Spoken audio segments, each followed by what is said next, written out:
Disclaimer: the information and education material contained herein is meant to promote the general understanding and dialogue of GAN's processing.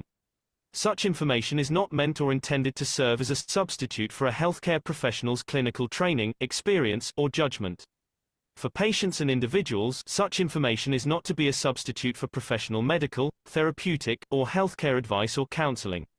For medical issues or concerns, including decisions about medications and other treatments, readers, viewers, listeners should always consult their physician or, in serious cases, seek immediate assistance from emergency personnel. Prescription information, procedures, and use of medical devices information should be undertaken only by properly trained and certified medical personnel.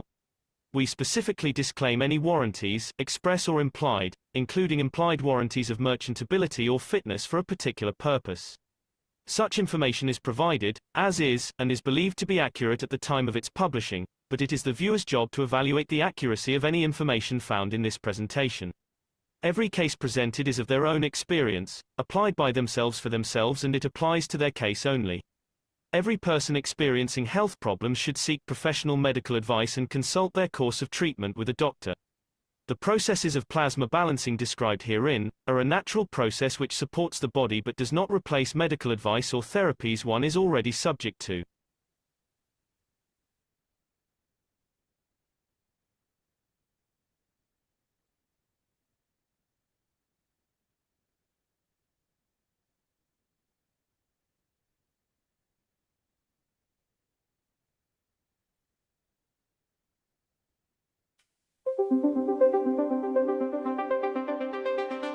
Every government carries the responsibility of protecting its people.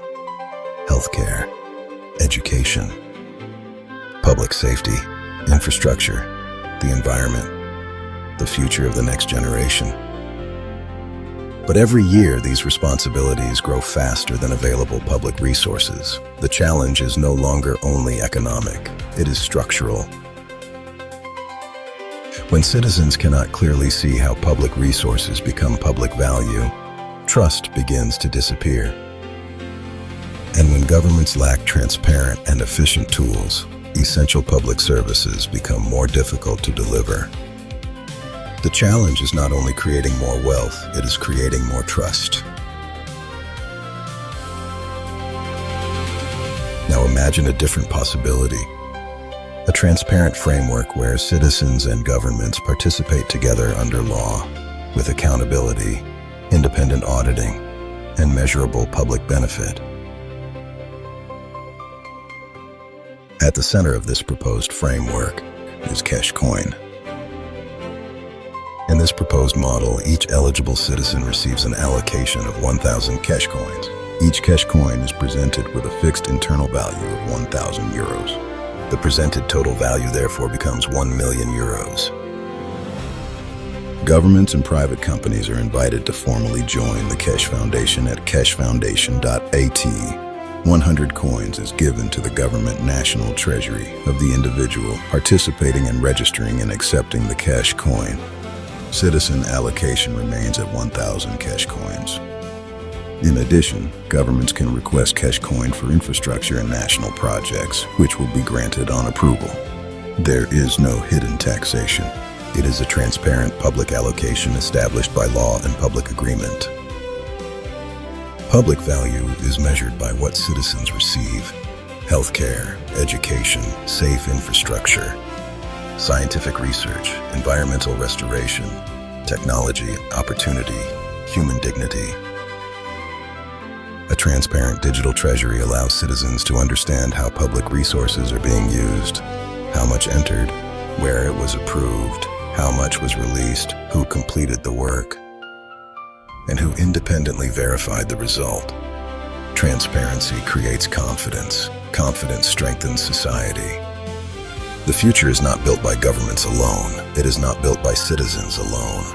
It is built when responsibility, technology, law, and trust work together.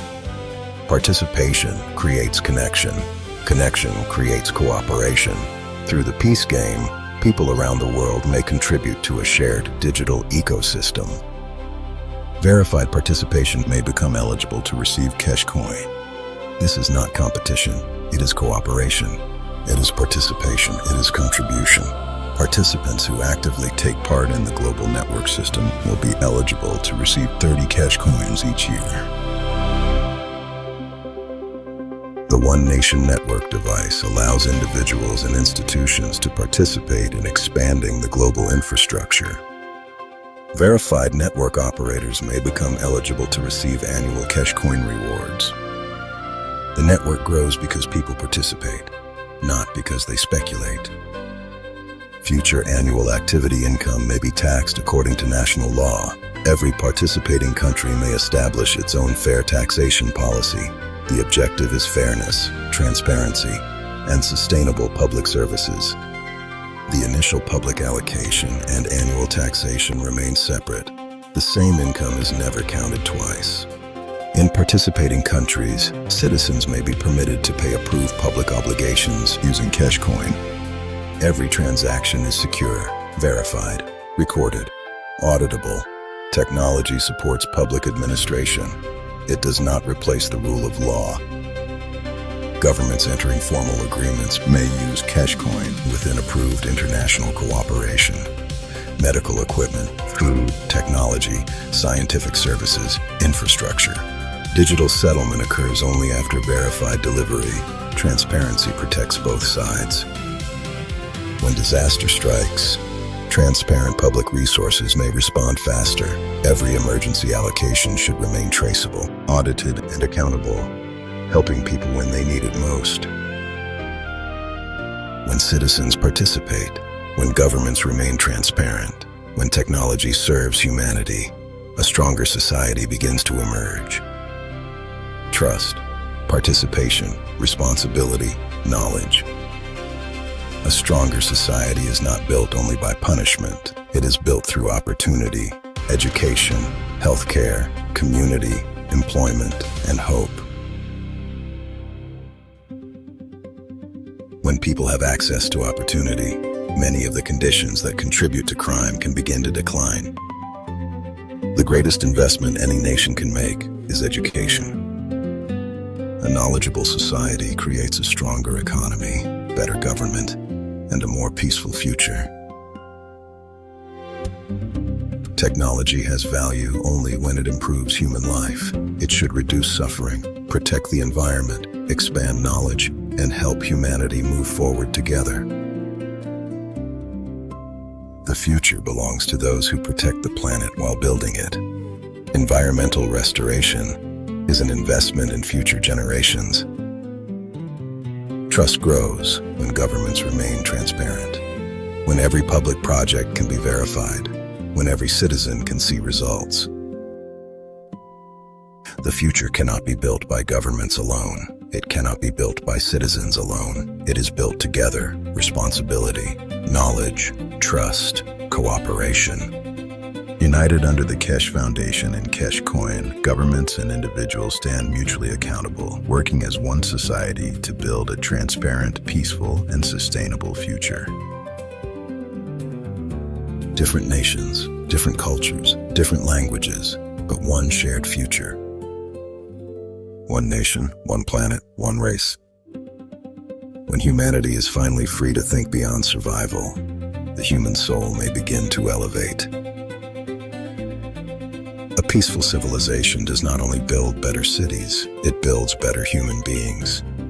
Knowledge, compassion, responsibility, and wisdom become humanity's greatest achievements. The next great journey of humanity is not only across the earth, it is toward understanding, toward existence, toward creation, toward the infinite universe.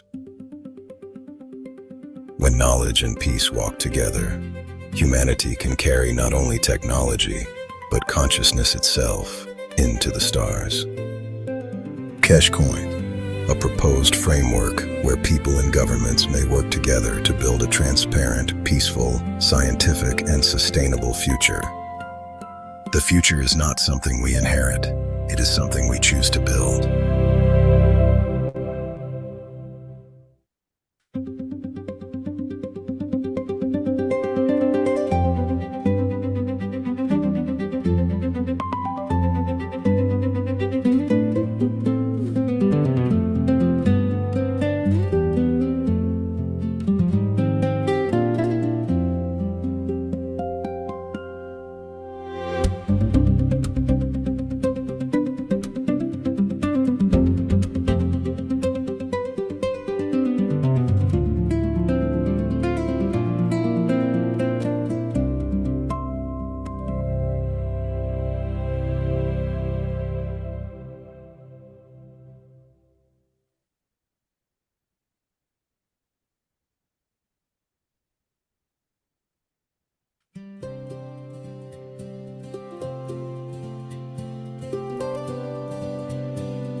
Welcome to The Explainer. Today, we're diving into something truly mind-bending. We are opening up this intricate, deeply fascinating codex on the metaphysical mechanics of the universe, deciphering the concepts laid out in KSW 652. Think of this as stepping right into a modern-day Da Vinci's workshop, where biology, astrophysics, and the human soul all intersect on the drafting table. We're going to explore some profoundly alternative ideas about human existence today, so definitely get ready to stretch your imagination. All right, let's dive right in. Let me hit you with a massive, fundamental question posed by the source material right out of the gate. Do we actually need bones in space? Now, what's really interesting here is the core problem it highlights. We know biological evolution takes billions of years. If humanity is going to survive the wildly varying gravitational fields of deep space, well, waiting for our physical bodies to naturally evolve is simply way too slow. The source text uses this fantastic, kind of funny analogy for this predicament. It states, "We force the condition of physicality with a monkey suit for man to be." Basically, it argues that our physical body is essentially just a biological suit. The text asks us to consider a pretty simple fact. When we die, the exact moment the soul separates from this physical structure, it doesn't take bones or muscles with it. It travels completely as pure energy. So here is our roadmap for today's journey. We'll be looking at 1. Beyond the physical body. 2. The biological energy framework. 3. Melanin, myelin, and energy. 4. The emotional roots of disease. 5. Becoming a universal traveler. And finally, 6. Practical transmutation techniques. All right, let's jump straight into part 1, beyond the physical body. According to the text, relying on our physical monkey suit for deep space travel is entirely inadequate. And why is that? Because varying gravitational fields, imagine going straight from Earth to Mars, would cause our physical bones to literally and painfully stretch or shrink. Without becoming some sort of bizarre chewing gum entity of elasticated bones and muscles, the physical body alone just cannot survive those immediate leaps across the universe. Moving right along to Section 2, the biological energy framework. The source material introduces this really fascinating concept, the soul of the cell. It argues that absolutely everything out there, even a stone, has an internal energy center, a soul. Therefore, every single cell in your body has its own soul. And the absolute crucial point here is that this cellular soul operates on such a high frequency that it simply cannot be fueled by standard matter-state food alone. This clearly illustrates a dual biological framework. On one side, you've got matter-state energy. The physical food you eat, which gets converted into calories, feeding the physical structure via the blood. But on the flip side, you have soul energy. This is described as energy absorbed from cosmic rays and dictated by human emotion, which directly feeds the soul of the cell. Now, you might be wondering, how does the physical side actually sync up with this energy? The source describes this using a really brilliant address-posted or taxi destination metaphor. Think about it. You have billions of blood cells floating around in your veins, but a specific blood cell won't just release its energy willy-nilly. It waits. It waits until it reaches its exact matching cellular address, say a kidney cell, where the energy of the blood perfectly matches the energy demanded by the soul of that specific cell. It's an incredibly precise switch-match-go system. And to really underscore the precision of this system, the teachings make a bold, specific claim, a 1-to-1 ratio. The text asserts that if you were to somehow measure the total number of cells making up your physical body, it would exactly match the total number of cells circulating within your blood. The whole structure is perfectly balanced to support this cellular delivery system.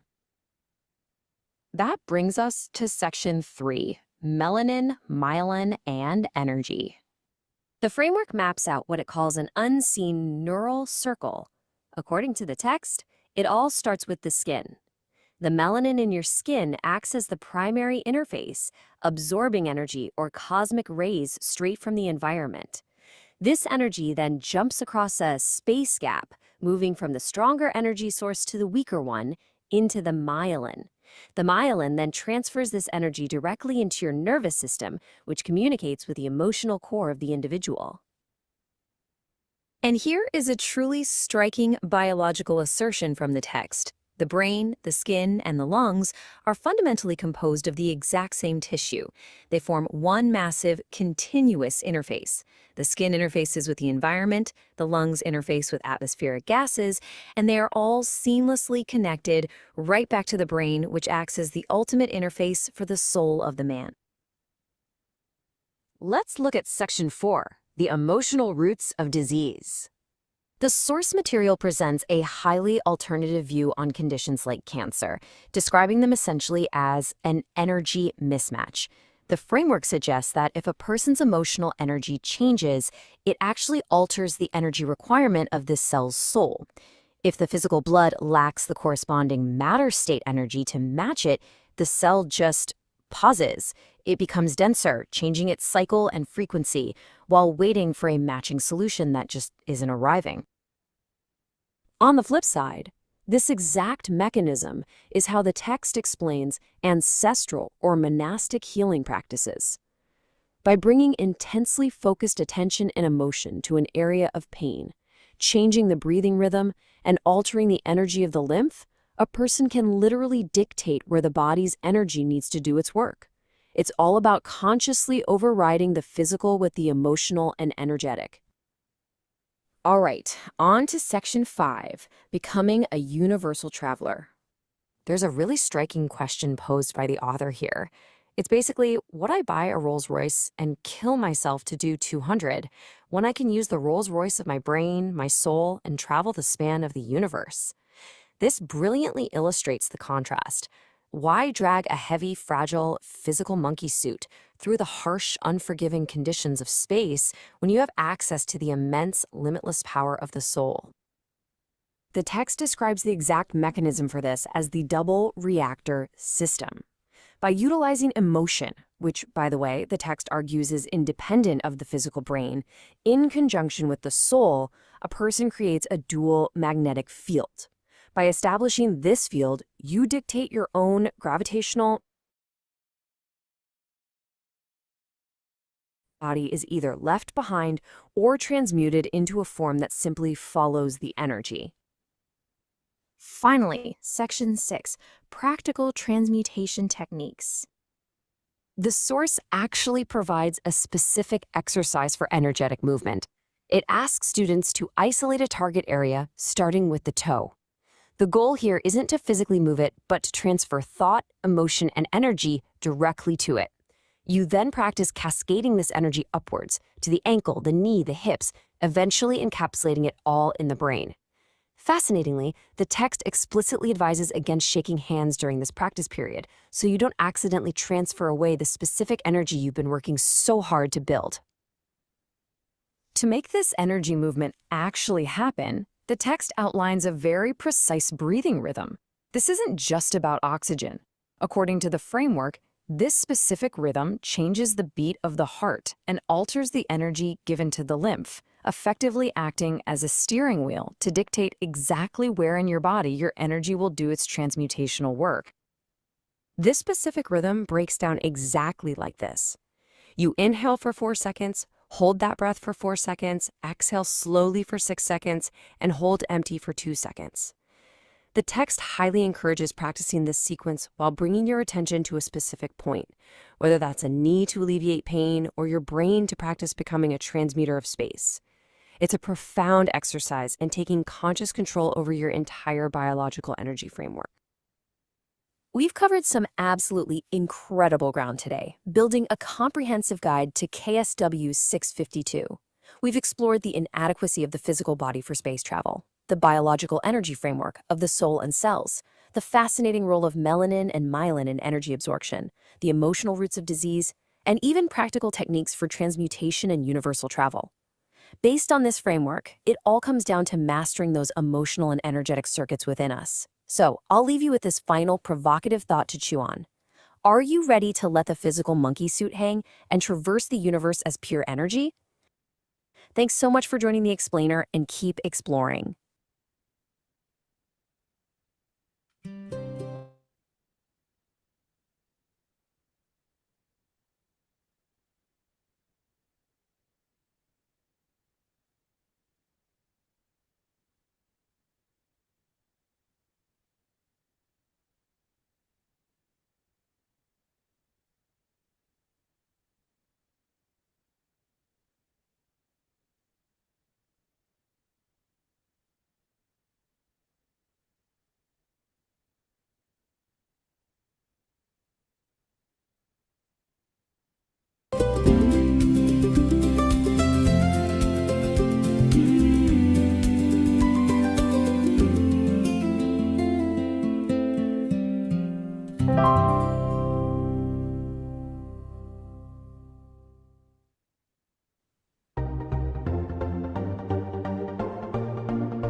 Hello, everyone, and welcome to the 653rd Knowledge Seekers Workshop here on Thursday, July 30th, 2026.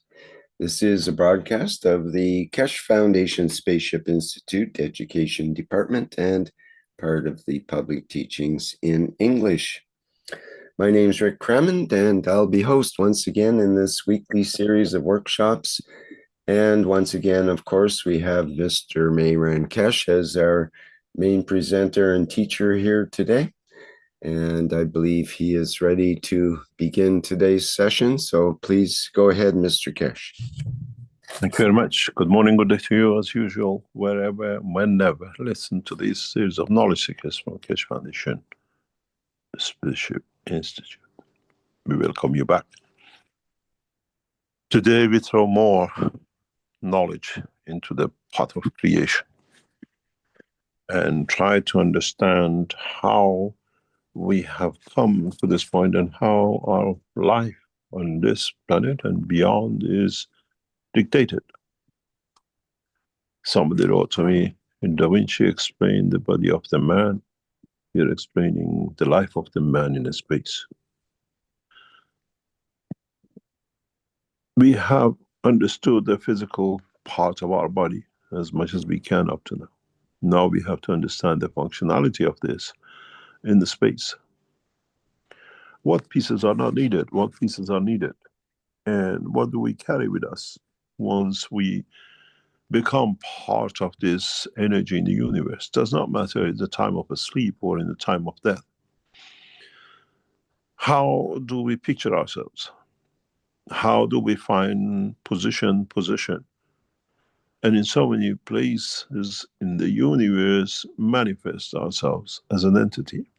It's not anymore I wear a summer swimwear when I go to the beach in the sunny side of the planet, and I wear my fur coats and warm clothing when I go to the North Pole or in the winter or a cold part of the planet.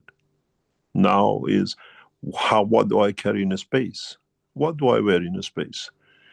Do I need to wear a monkey suit or become like Americans wearing fake clothes that it can supposedly hold us in it? Or I become a true spaceman, a true what we call member of the universal community, part of what life is. The beauty with the creation and the creator is that we only listen to what we would like to listen. We hear the noise of the bird. We hear the noise of someone calling, and we listen to the traffics of life. But there is another noise, which that noise works with your soul and not with your physicality, because it's not keyed for it, it's not tuned to it. Our scientists have listened to the depth of the universe, and it has a continuous noise. That noise is the noise where the ear of our soul hears, tuned into, receives energy from. It's like the dog whistle that, if you remember, 1970s and 60s was very popular in British televisions, where they're making a whistle, but with this tool, only dogs reacted. We called it a dog whistle. Man never heard the noise. It's the same. This is a universal whistle. Our soul hears it, but our ears don't. In reality, without it, we don't exist. In reality, without the universal noise, like the noise of a heartbeat, man cannot survive. We ignored it. We have ignored it to our peril. That's why we are here. When we put the man in a Faraday box of universe and cut that noise, man will die. It's the only way that the soul stops functioning. On this planet, we sentence man to death by firing squad, hanging, beheading, and the rest which man has made and perfected the art of. Even the most advanced scientist of the time, Edison, created electric plates to kill an elephant. In the universe, and to, in a way, end the cycle of a soul is to put it in a Faraday box of the noise of the universe. Hard to make. It's extremely hard to make. But if you read the patent of the Keshe Foundation submitted in 2005, 2006, we have put a death code in the patent. This is that death code, the noise of the universe, where man will find out it's impossible to destroy a soul. Impossibility. Never been used, never will be used. But as I said to the writer of the patent, put it in. Man should understand there is an option. We are used to our heartbeat. We are used to the noise inside our body. But the universal noise, that hussing and hissing voice that our scientists say is the noise of the universe, is that what our soul hears, reacts to? It's basis of it. This is how the cell of your melanin and myelin responds to. This is why when the response is not correct, you call yourself, you got the skin cancer, you got all sorts of skin problems because you always lose and look for a cream to change it. You don't look for the noise to change it. The noise of the universe dictates. When it doesn't match, it solidifies. It becomes that crystal of salt in the middle layer of the soil, what we call the physicality, the skin of the man. In the lung becomes the lung cancer and the rest of it. The most fundamental point that man has to realize is that our skin, melanin, all that are the transfers of universal energy inside into the body of the man. The food we eat, the material which we put in our blood is the reverse of it. When the noise of the heartbeat, when the energy of the heart, muscle, tissues of what we call the cell of the blood of the man delivers the physical energy into the environment of the lymph in interaction with the energy coming from the space, creates a vibration. That vibration creates the physicality of the matter state. There is a third element, what we call the field strength of what comes from the planet up. So when you make a man on this planet, you have the noise and vibration of the earth. You have the noise and vibration of the physical heart, the physicality of the body of the man, and you have the noise and energy from what comes from outside. Then it dictates the shape, the color, the everything of the man. This is why man on this planet has the bone and the same feature all the time, because the noise, the heartbeat of the earth, gravitational magnetic field of the earth coming up and getting absorbed to go in is more or less constant depending on the position in respect to the sun. Then you have the heart with this vibration, is beat, is energy which flies and travels through the blood vessels, and then the energy which comes from the myelin and melanin into the body of the man. The combination of the three interact with the lymph, create a specific individual cell to be placed in a given place to satisfy the three. But there is what you call the inertia of the heart, the blood vessel, the inertia which is created by universal energies, the inertia which is created by the earth, which dictates the physical feature. And then there is a fourth element which dictates how that person in every cell will exist, manifest itself. It's the inertia of emotion.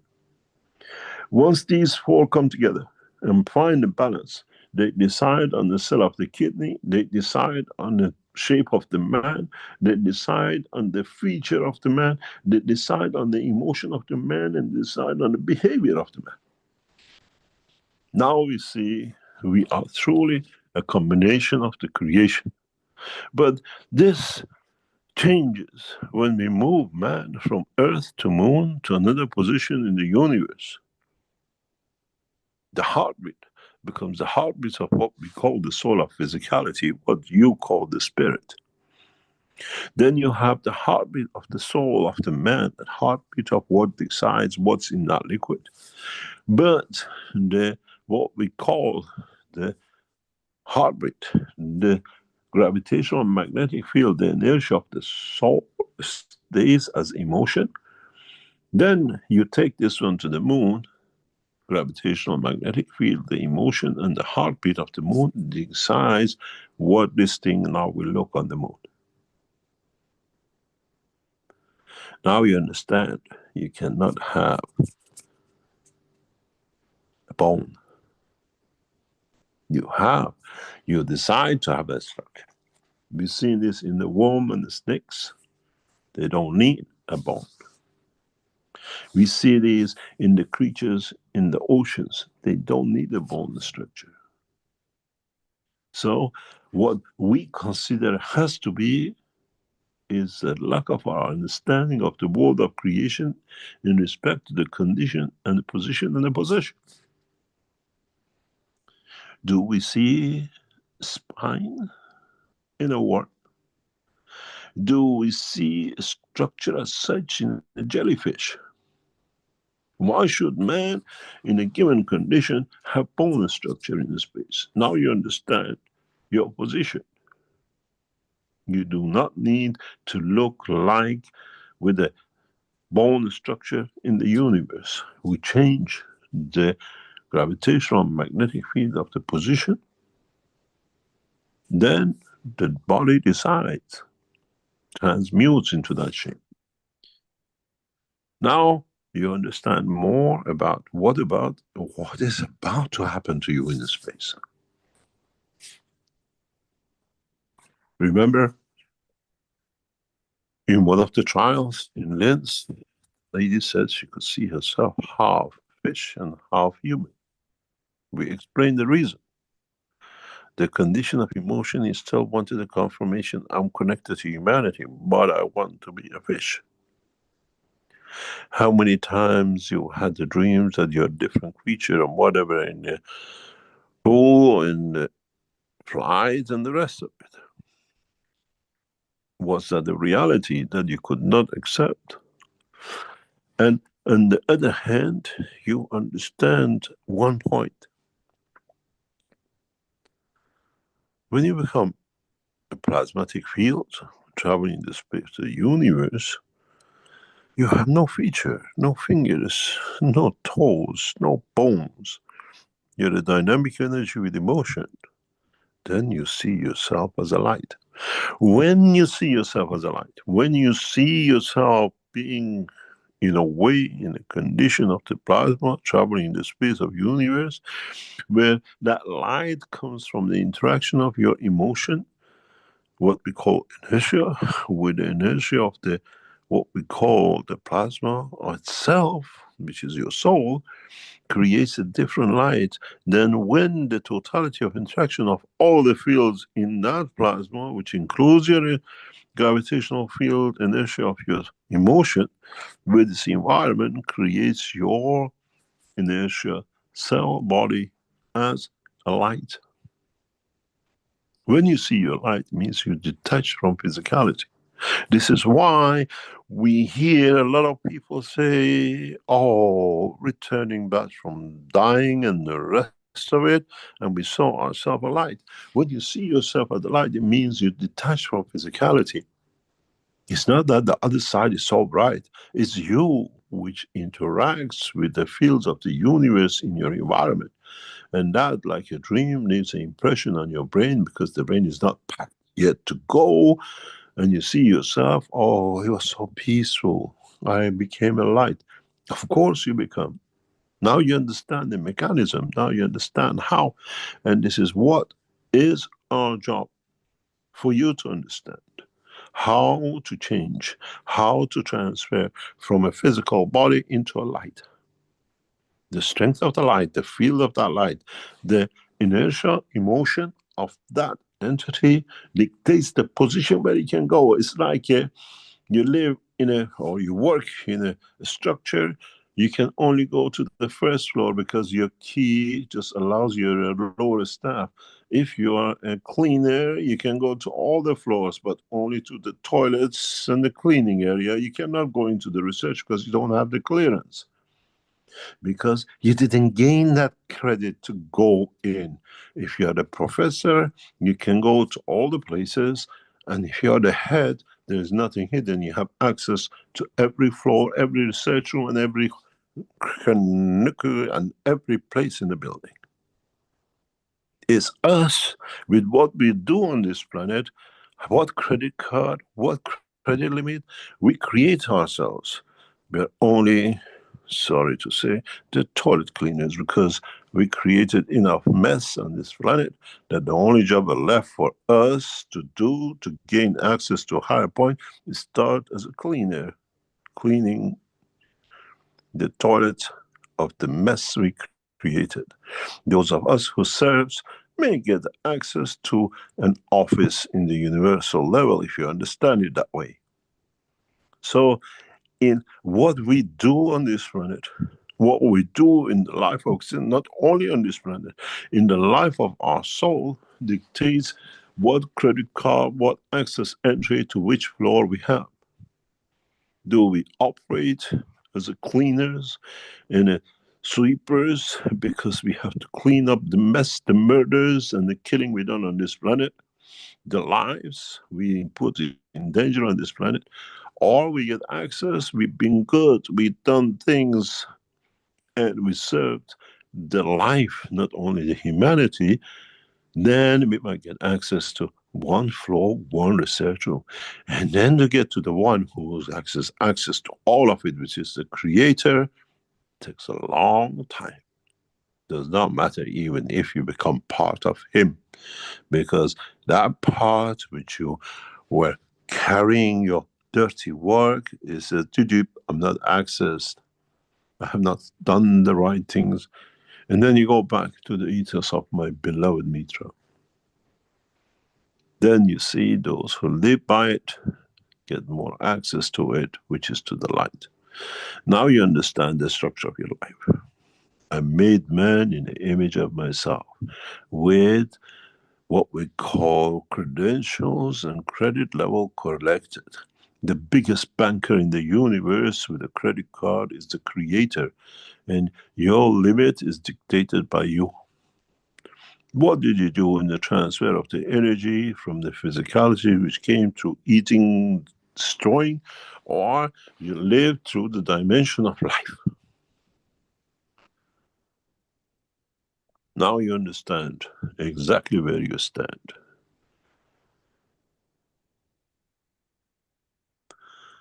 I can give you a beautiful analogy of past few weeks, how this thing works and how they allow you and how you get access to the hierarchy, and in that position you betray.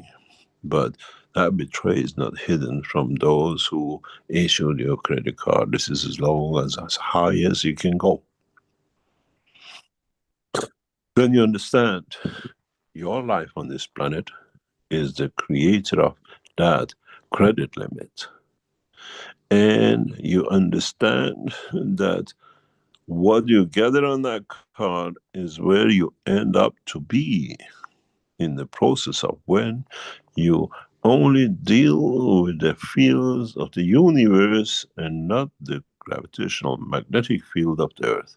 Because once you are in the universal fields, when you're traveling in the space of the universe, inertia of the earth hardly has any connection with you.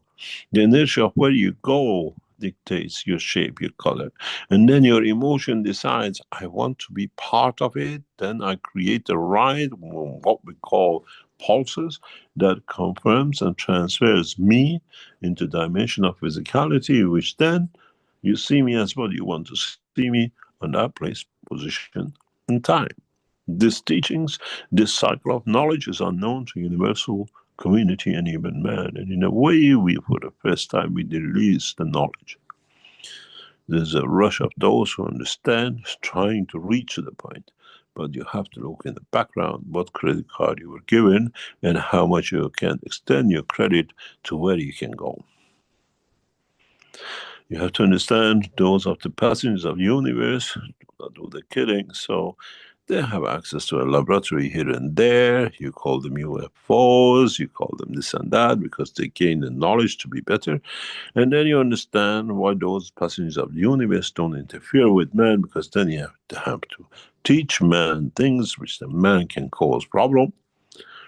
And then you understand why the man is left alone.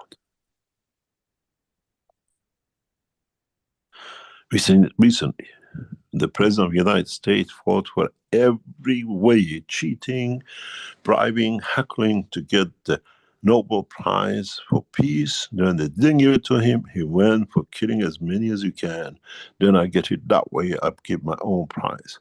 His soul is in dorm rooms. I think the only job he'll be given is a toilet cleaning in the bases of the shafts of the dirtiest part of the drains of the universe. We've seen this with the religious people, how they put children in the same position, and you think their soul is any different? Then we see those who are on the streets, hungry, begging for food, but still give them a chance to kill. Man does not change. Man has to change to learn to take energy from the universe that become detached from the dimension of physicality. This comes through understanding of the totality. At the moment, we have the beacons that send messages to every position on this planet. We call it mobile phones. Man has to create beacons that send energy that the soul of the man and the physicality of the man can transfer it into energy for man to live, that the man does not commit a crime. To kill from a grain of rice to physicality of an animal to another entity in the universe. The new knowledge which is brought out and is about to release to mankind is to create that beacon of light which the earth shall fall and fell to give to those who are created on this planet. This is two-way traffic. Mankind has got to move to the direction of understanding the world of creation, and at the same time we give the knowledge to the man to become part of it if he abandons killing, destroying, and everything else. I made man in the image of myself. The creator is not jealous because he has whatever he needs, and the creator is not the killer because he doesn't need to kill to gain.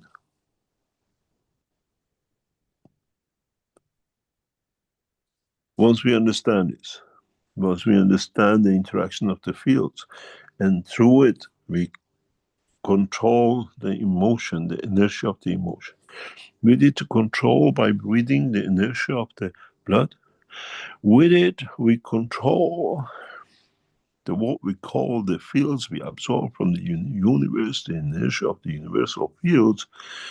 Then the inertia of the planet becomes more or less irrelevant. We can decide, we create, we accept part which we like, then we look Chinese, and then we reject and accept another one which makes us the Scandinavian shape and blood, and then the rest and the rest.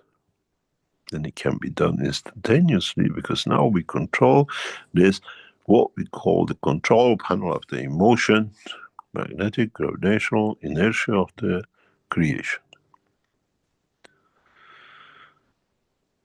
Mankind has a lot to learn, but mankind has to understand learning and becoming wise to it does not become the source for him again to rule, to dictate what he wants, but it gives him the humbleness to become.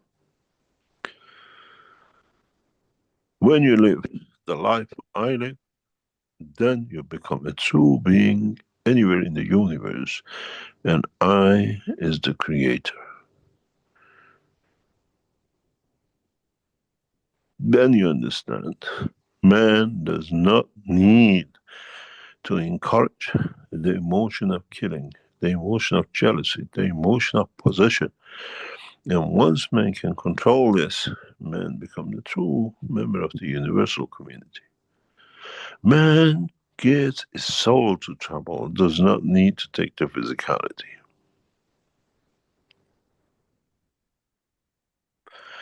And those who understood the weakness of the man and the religion have understood how to control the man.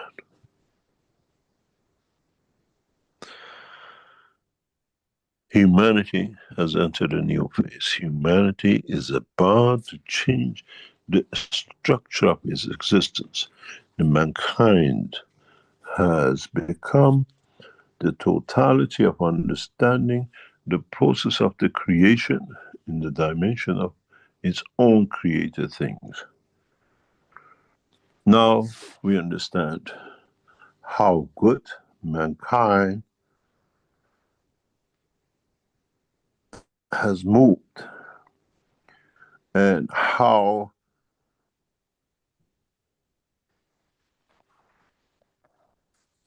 mankind needs to move. Mankind has to understand to work with the energy, that physicality.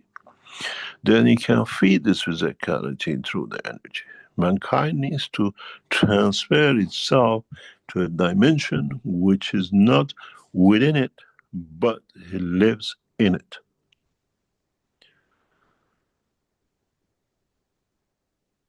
With emotion, you can dictate through the melanin and myelin what you absorb from the universe. Because emotion sits within the dimension of the brain of the man, which is skin is part of it. By controlling the breathing and emotion of it, you can control what the emotion of physicality will put in.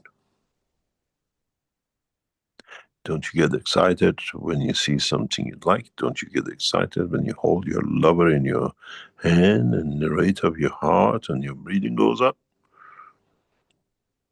You can do a marathon without moving a finger if you know how to create that emotion. Then you understand how you have to interact with the emotion of the planet, with the fields it creates. And then you become a true messenger of the universe, mastering the world of creation.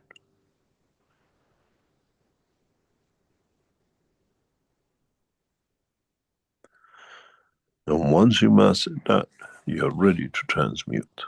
You're ready to take position and a position of your soul that does not do wrong, does not harm, and does not stand for the lies. It's interesting when those who come in with a deceiving idea and working with the others to those who are pure, how they themselves get trapped in the what we call entanglement of their own doing, because the souls judge and not the physicality. One should understand the totality. One should be aware how to manage the emotion of the soul.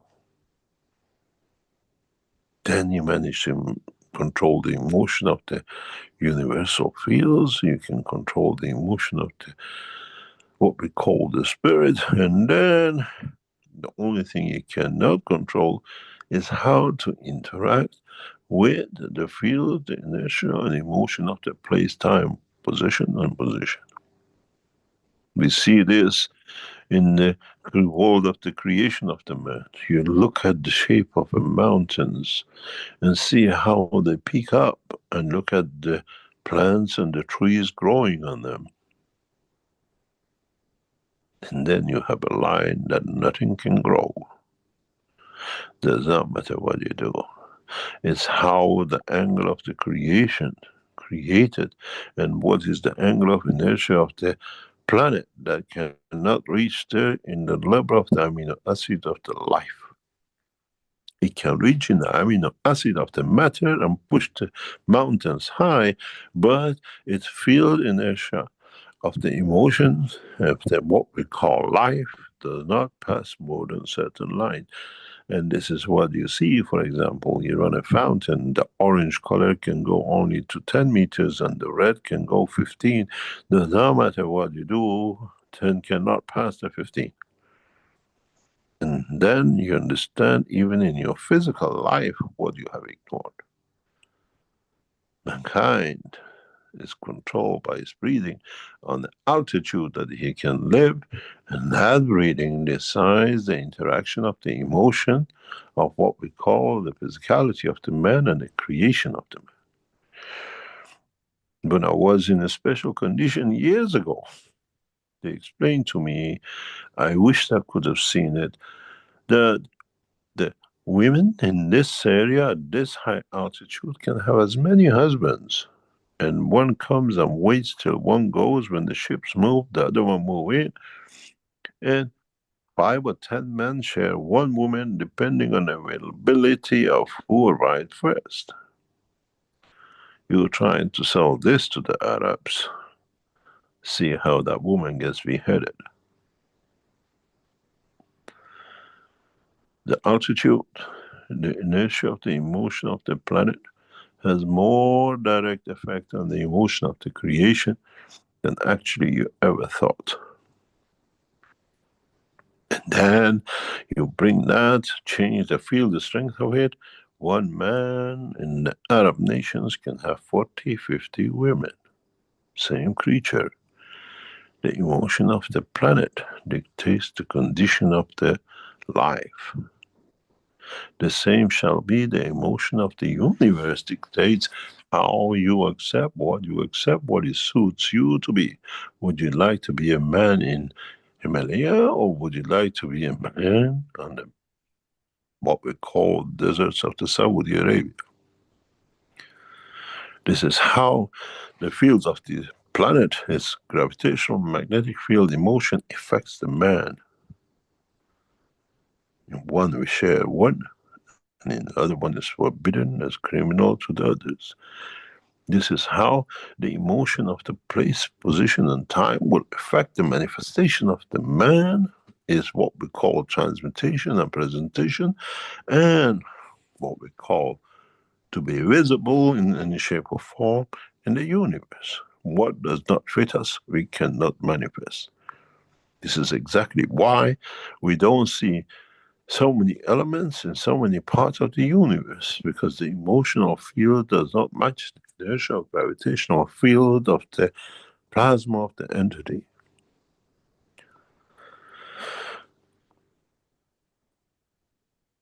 In the coming time, part of the teaching of the Keshe Foundation brings you face to face with the fields of the universe. But you have to learn how to let go of those limitations of the man in the dimension of physicality, and how you create what we call the inertia of the soul, and how you create the inertia of the emotion.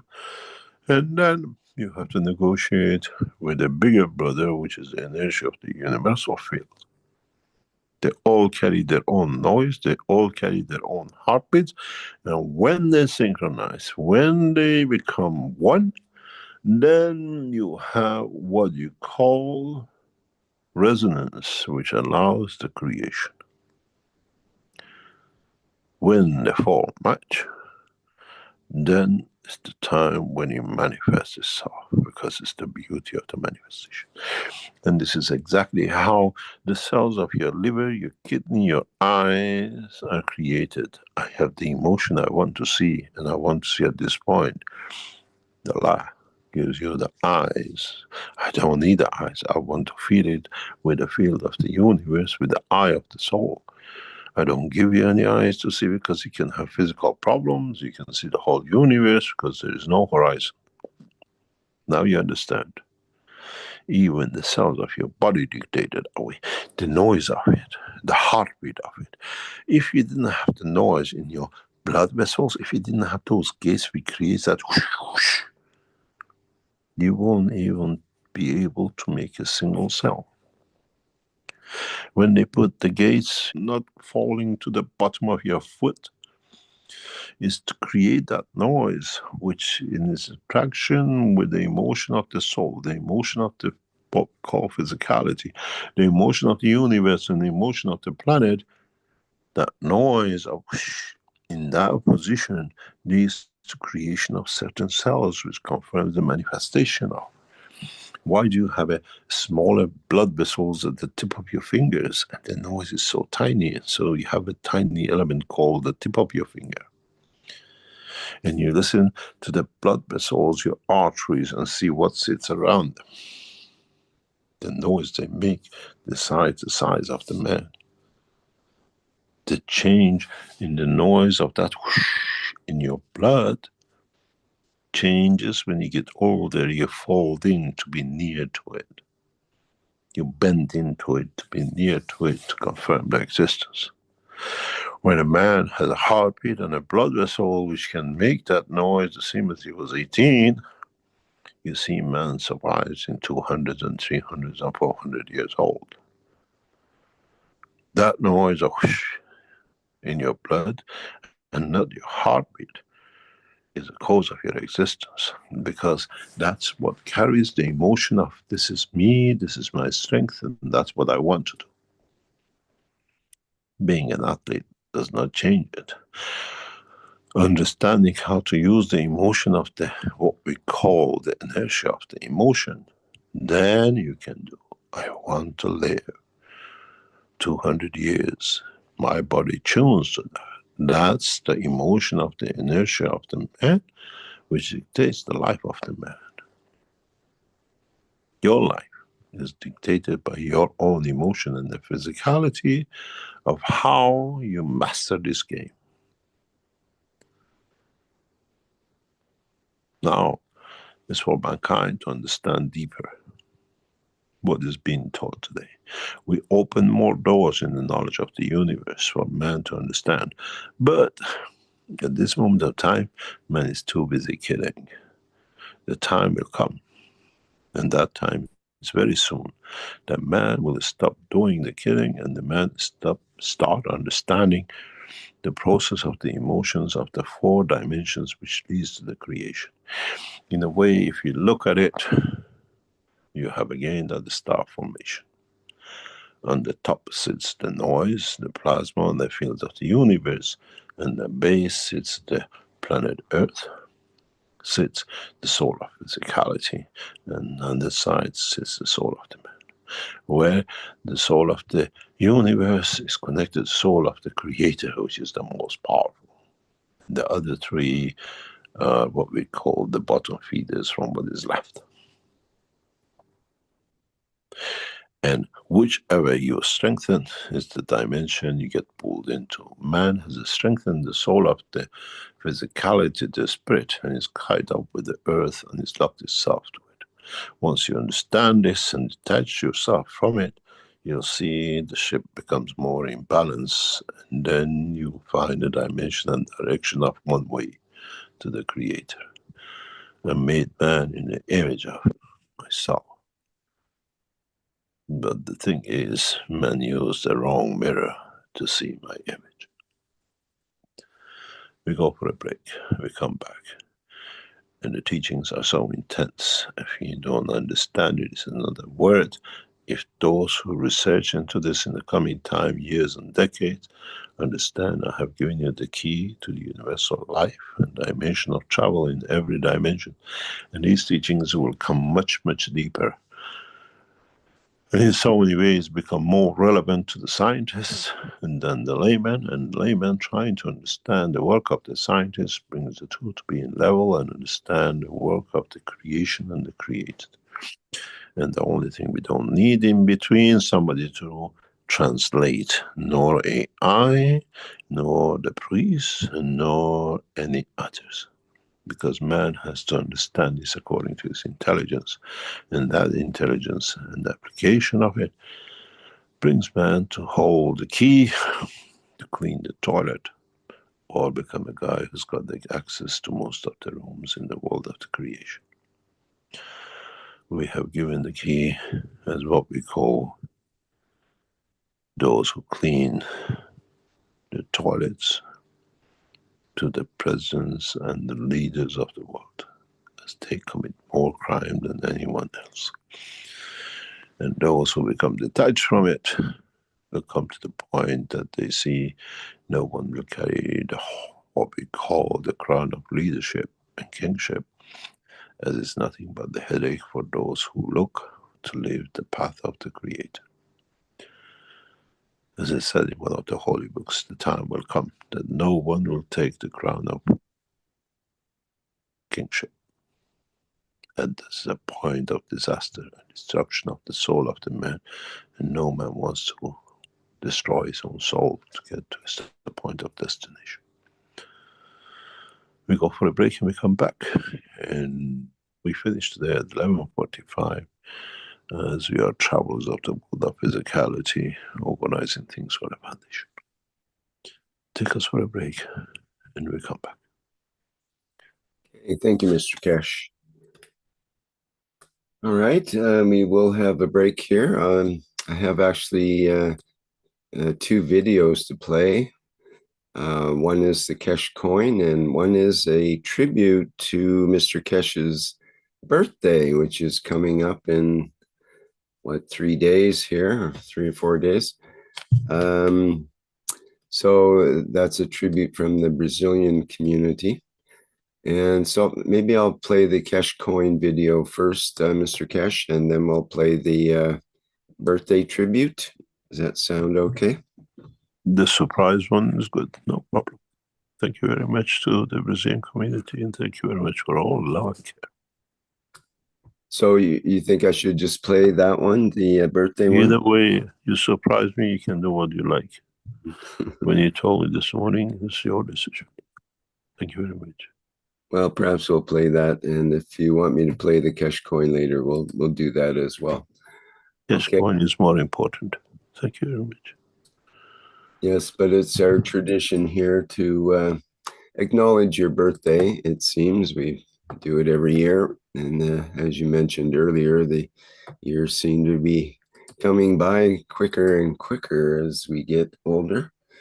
It's not hard to envision being 600 years old if the years go by this fast. We've done many hundreds, so this is another one. Yes.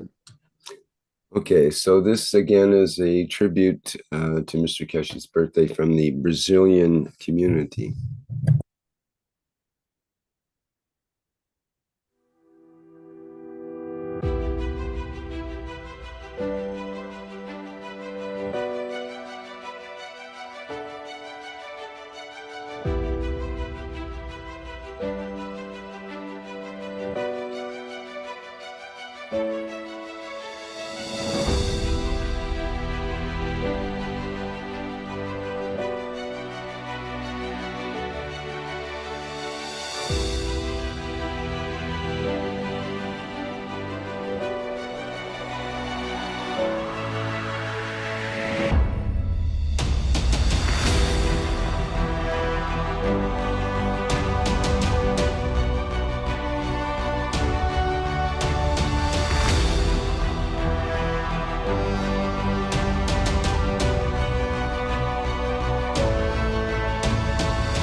Dear Mr. Keshe, once again this year, we, the knowledge seekers, are overjoyed to be celebrating the anniversary of your birth into the physical light, and would like to express our deepest gratitude for having your presence among us, helping us to see and understand the beauty of the creation through the eyes of the soul.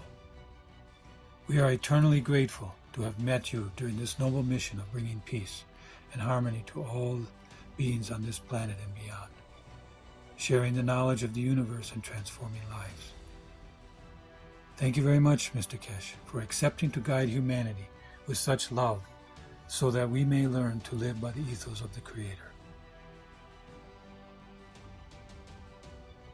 I show the tools of the flight. You will have to fly with your soul and to fly without. We would also like to include in this tribute some of the wishes you have shared in the teachings over the years, and hope that they will all come true. I hope the man will be kind to his own soul and see the kindness of the universe and the Creator. I hope mankind will not look for wealth anymore, but look for peace and knowledge. I hope the words not only understood by the ears and the brain of the man, but is heard through the soul of the man too, and that he matures to new levels and enlightens the others to be able to see. I hope, and my sincere wish is, the soul of the man will accept this time the gift of Mitra, and with it elevate the rest of the souls for the time, place, and position.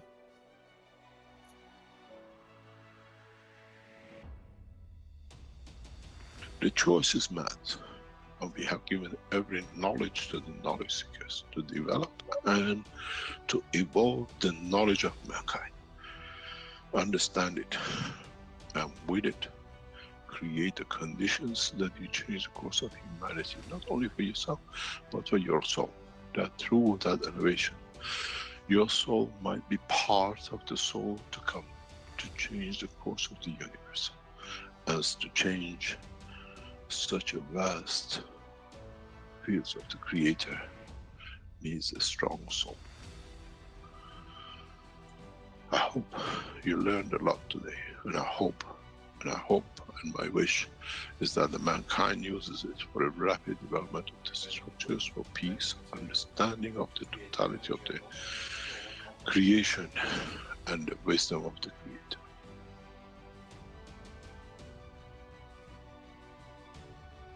Our hope is that we may accompany you on this journey and support this mission for many years to come. May the joy and gratitude of all knowledge seekers reach your heart. On behalf of the Keshe Foundation communities on this planet, we wish you a happy birthday.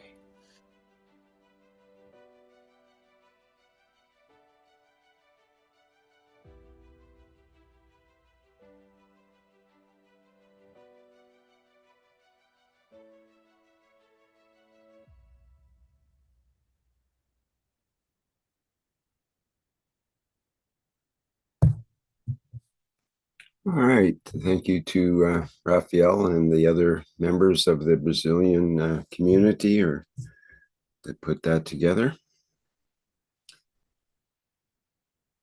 So we're in the second part of the program here. Do you want me to play the Keshe Coin video now, Mr. Keshe? Or yes, please. Because I think that's important for the knowledge seekers to understand. And thank you very much to all the knowledge seekers for all the best wishes. Go ahead. Very good. Okay, now I'm not sure if I got the correct video, but there's a number of Keshe Coin videos now, about, well, 5+ previous ones. And there is a playlist in YouTube now with the Keshe Coin videos that people can access to link up to those. This is Keshe Coin video number 4, and I'll share that now.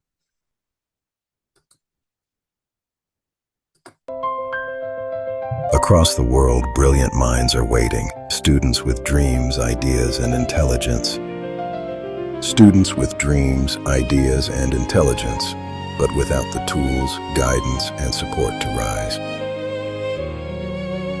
In poor countries, in forgotten communities, across continents and cultures, talent is not missing. Opportunity is missing. Keshe Coin is here to change that. Keshe Coin is introduced as a digital currency for a greater mission. 1,000 Keshe Coins, with each coin valued internally at 1,000 euros. The path to a dignified life is opened. Access to food, healthcare, and growth can be guaranteed. Through the online peace game, people can participate in a new global movement. Receive Keshe Coin as part of your contribution to peace learning and collective progress. This is not about speculation, it is about education, cooperation, and building a better world. Those who physically purchase and operate the official device can also receive Keshe Coin, expanding the global network in recognition of their support for this worldwide digital ecosystem. The support model of Keshe Coin is designed to be anchored in physical gold and company equity. It is backed by the knowledge, technologies, and achievements of the Keshe Foundation. With this support, students who once had no path can be guided, protected, and supported. From training to practical application, their future is secured until their journey is complete. From limitation to knowledge, from uncertainty to dignity, from isolation to a future shared by all humanity. One nation, one planet, one race. When knowledge is supported, when talent is protected, and when humanity is connected through peace, a new future becomes possible. A future where no brilliant student is left behind. A future where technology serves human dignity. When humanity lives in dignity and peace, the soul can elevate. With an elevated soul, humanity can look beyond survival. A future where the human soul can rise beyond struggle and begin to look toward the stars, toward the depths of space, the understanding of existence, and the mystery of creation. Keshe Coin, for peace, knowledge, and the elevation of humanity.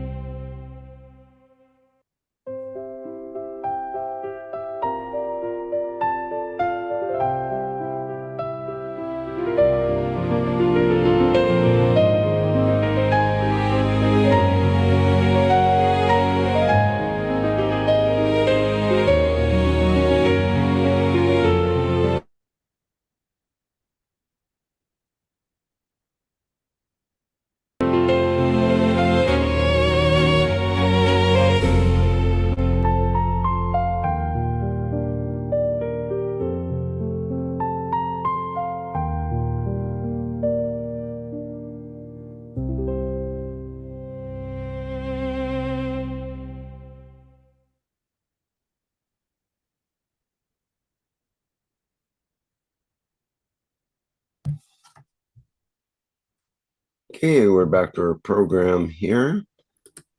And as mentioned, this is the second part, and people will have an opportunity to ask questions of Mr. Keshe. Our attendees here can put up their virtual hand, and then we can recognize you to open your microphone. You can also put questions in the webinar chat, in the Q&A, or in the YouTube chat. Okay, Mr. Keshe, what would you like to say before we begin that part? Oh, I thank you very much for the birthday wish. I just had an amazing message while we were teaching in past few minutes.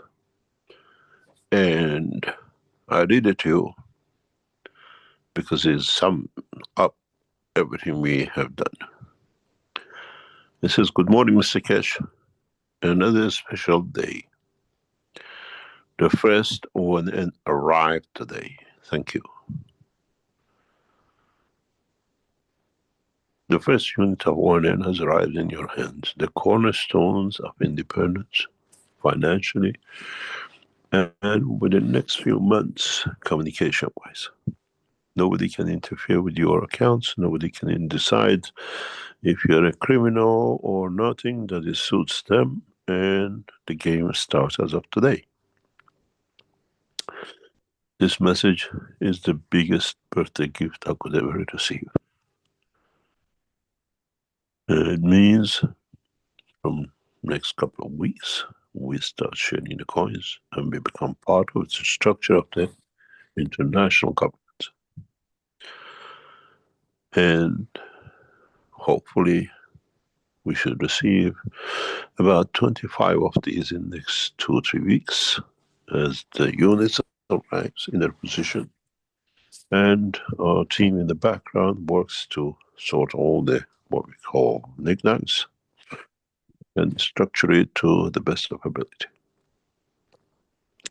We wait till the first one arrives in the next day or two, and then the next war should arrive next week. And then sometimes to middle to the back end of this month, the other, what we call 17, should land somewhere in this planet. And with this allows us to start testing and bring in a process that nobody will be left behind. And we need a lot of support to put as many of these units into the hand of the knowledge seekers in coming weeks and months. And unfortunately, if you've been on the site of the Keshe Foundation, we had to raise the price to just about 5,000 because thanks to the murdering leader of the world, the President Trump and his crony, Netanyahu, with the fake prices of the fuel, the prices literally has doubled and tripled on what we started with. Hopefully you see Chinese microchip and the processors in the next year or two will bring a different dimension, but at the same time, as we open the research centers, we developed a new what we call the plasma chips and what we call cosmic ray chips, or what we call control systems, that even these things will become obsolete. This morning, before we start the session, those who work with us in Keshe Foundation, we were in a long-term meeting, and the meeting before that, to secure the research centers, the properties of the research centers, and the researchers which join us and come in. We are gathering the scientists gradually. We are about 3 months behind on our work into the China Space Center, and next couple of months into other factories and starting companies around the Chinese nation. I thank those who work with us deeply in running, bringing this up. It's very hard, it's not easy, but we're getting there. If you're a specialist in certain fields, we'd like to hear from you. We might not need your expertise today, we might need it next week or next year. But as planned, we start the research center from 1st of January 2027. We hope that the knowledge will have one of the most prestigious research centers in the world. From all races, under their own nationality, no need, no visa to enter, except the visa of knowledge and peace. It's important for us to still look for scientists in the Keshe Foundation, if not outside the Keshe Foundation, as we have already started recruiting a number of specialists outside knowledge seekers circle, because we don't have the depth of those we need or cannot join us because of the government pressures. And this will bring us to a very beautiful place. We hope to celebrate with all of you the opening of the Keshe Foundation Research Centers in some 16,000 square meters of research facilities in China on the first weeks of 2027, when we get the building handed over to us, hopefully, that is ready to facilitate for research. If you're on the caliber of that kind of level of work, join us to build what we call clean future for humanity, based on what we call peace and not on commercialization to create more war. It's a beautiful building, and it is a prestigious building, and with it comes prestigious what we call technology. It's an amazing building, built especially for research. It's like the builders knew it was built for the future of space technology. It's a space room. It's about 12-meter high ceiling that we can test everything in it. And we have a facility of some 40 rooms, research rooms. 40 different directions and dimensions of research in space technology.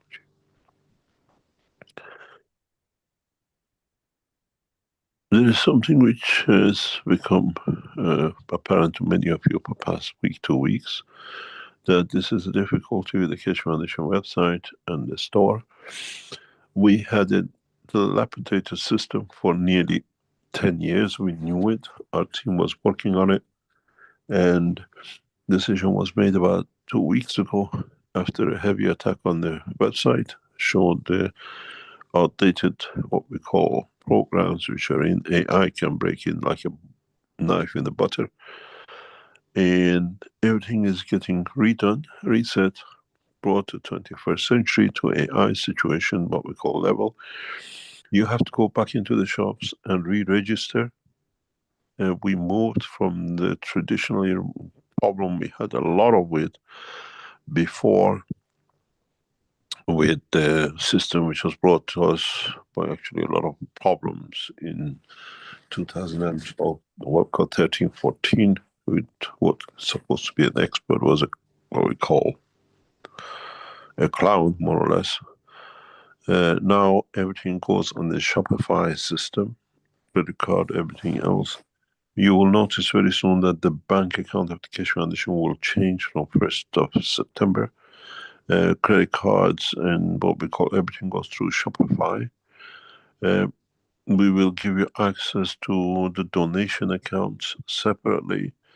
And in a way, we have revamped the Keshe Foundation website and Shopify everything, which you had some problem in the past 2-3 weeks with. Hopefully in the next few days. It's fully done. What is being put together is taken months of work. It's the last steps. It had to come offline that it could be done. And if you have any credit, any products you purchased before, you won't see it there, but it's registered in the system. Do not worry, nobody loses anything. And it's just that we cannot transfer them into Shopify because it has a different data collection and basis. When you come into the store, say, oh, where is my, God knows, for example, ONN system is already put in the background. It's yours. You haven't lost a single thing. It's not the tradition of the Keshe Foundation. And we are ready to move. Gradually, once the last bit's done, there's a couple of interfaces that have a problem with. Hopefully it'll be sorted in the next days. And you'll get access to Keshe Foundation website and everything else. And that we can be good till another step, maybe 10, 15, 20 years time. Another system comes and you shop with your soul and your coins and everything else which is coming in. We're trying to implement the dual purchase by coin or by cash or by payment. That has to be finalized, and then we open the website maybe next week or this week when our team completes. You have to understand the Keshe Foundation team now on the IT, what we call our internet work, runs to about 12, 15 people now. It's not one man, and it's taking a lot of energy. We brought in new teams from different countries, European and Asian, and as usual, the IT team in Europe is working hard. And I think this team will increase about 20-25 in the next few months, as we have to support the game, the website, the cash coin, and everything else. And I thank those who are behind it, especially those in Far East, who are helping us immensely with this, putting this team together.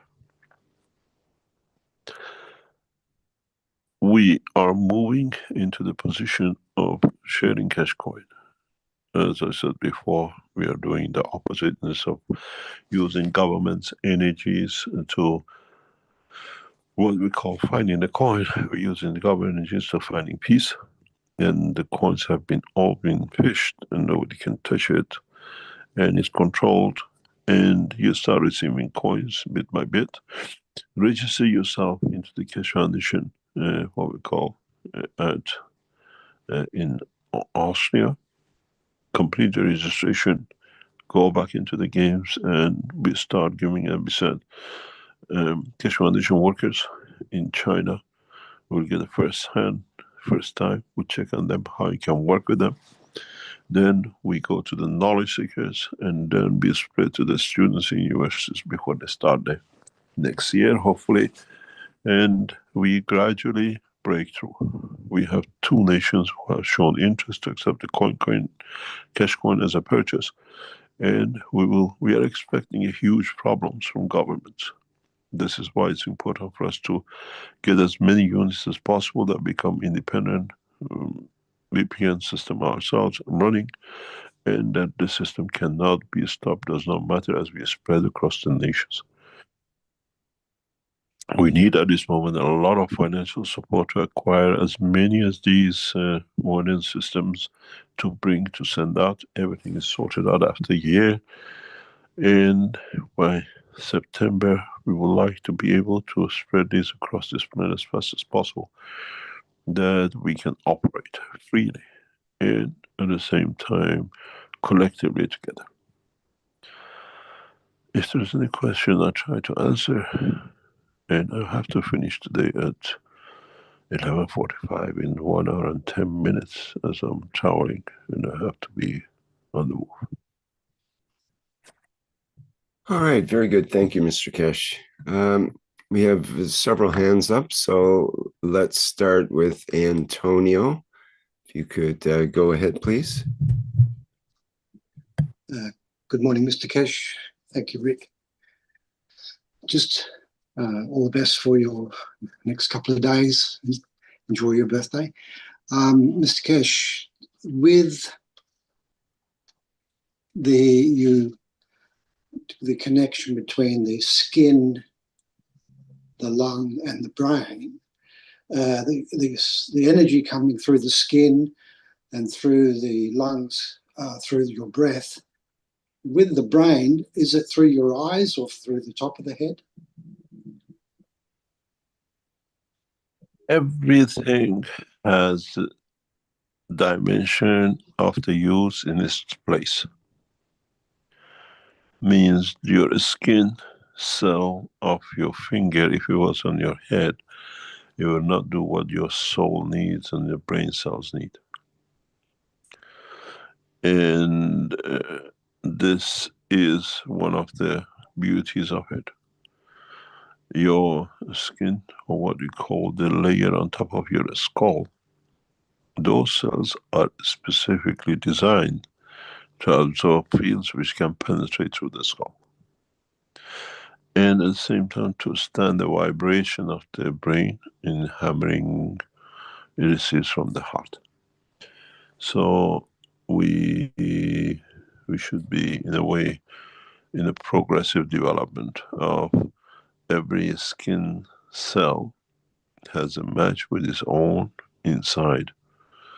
It's very intriguing, as we heard in the teaching, that for every cell in the body of the man is a cell in the blood. I always said, if you go back to 10 years teaching, go in the medical side as well, always said, blood cells are taxi destination life. When your bone marrow creates a cell, it's already a taxi driver for that specific position from heart to that point and nowhere else. And in a way, it has through going through different parts of the body, gets fine-tuned when it arrives at that point, has the right energy to deliver to that cell. It's not that they're floating and they don't do anything. Let's say the heart, the blood going out of the heart is at, let's say, 1,000, but the stud cell of the blood has to reach the tip of your finger, which is, let's say, 40. So in that process from the heart to reach to the point of the tip of your finger, it's designed which path it goes and how it goes, that it reduces its field to 40, that it loses 960 on the way, but helping the others to do what they do. It's precise work. But at the same time, the bone marrow creating that cell to be for that taxi, the bone marrow produces matching structure for the skin on all three layers to match when that cell arrives at that place and position. And when you do the skin graft, you look what's underneath of it, what happened to that cell in the future.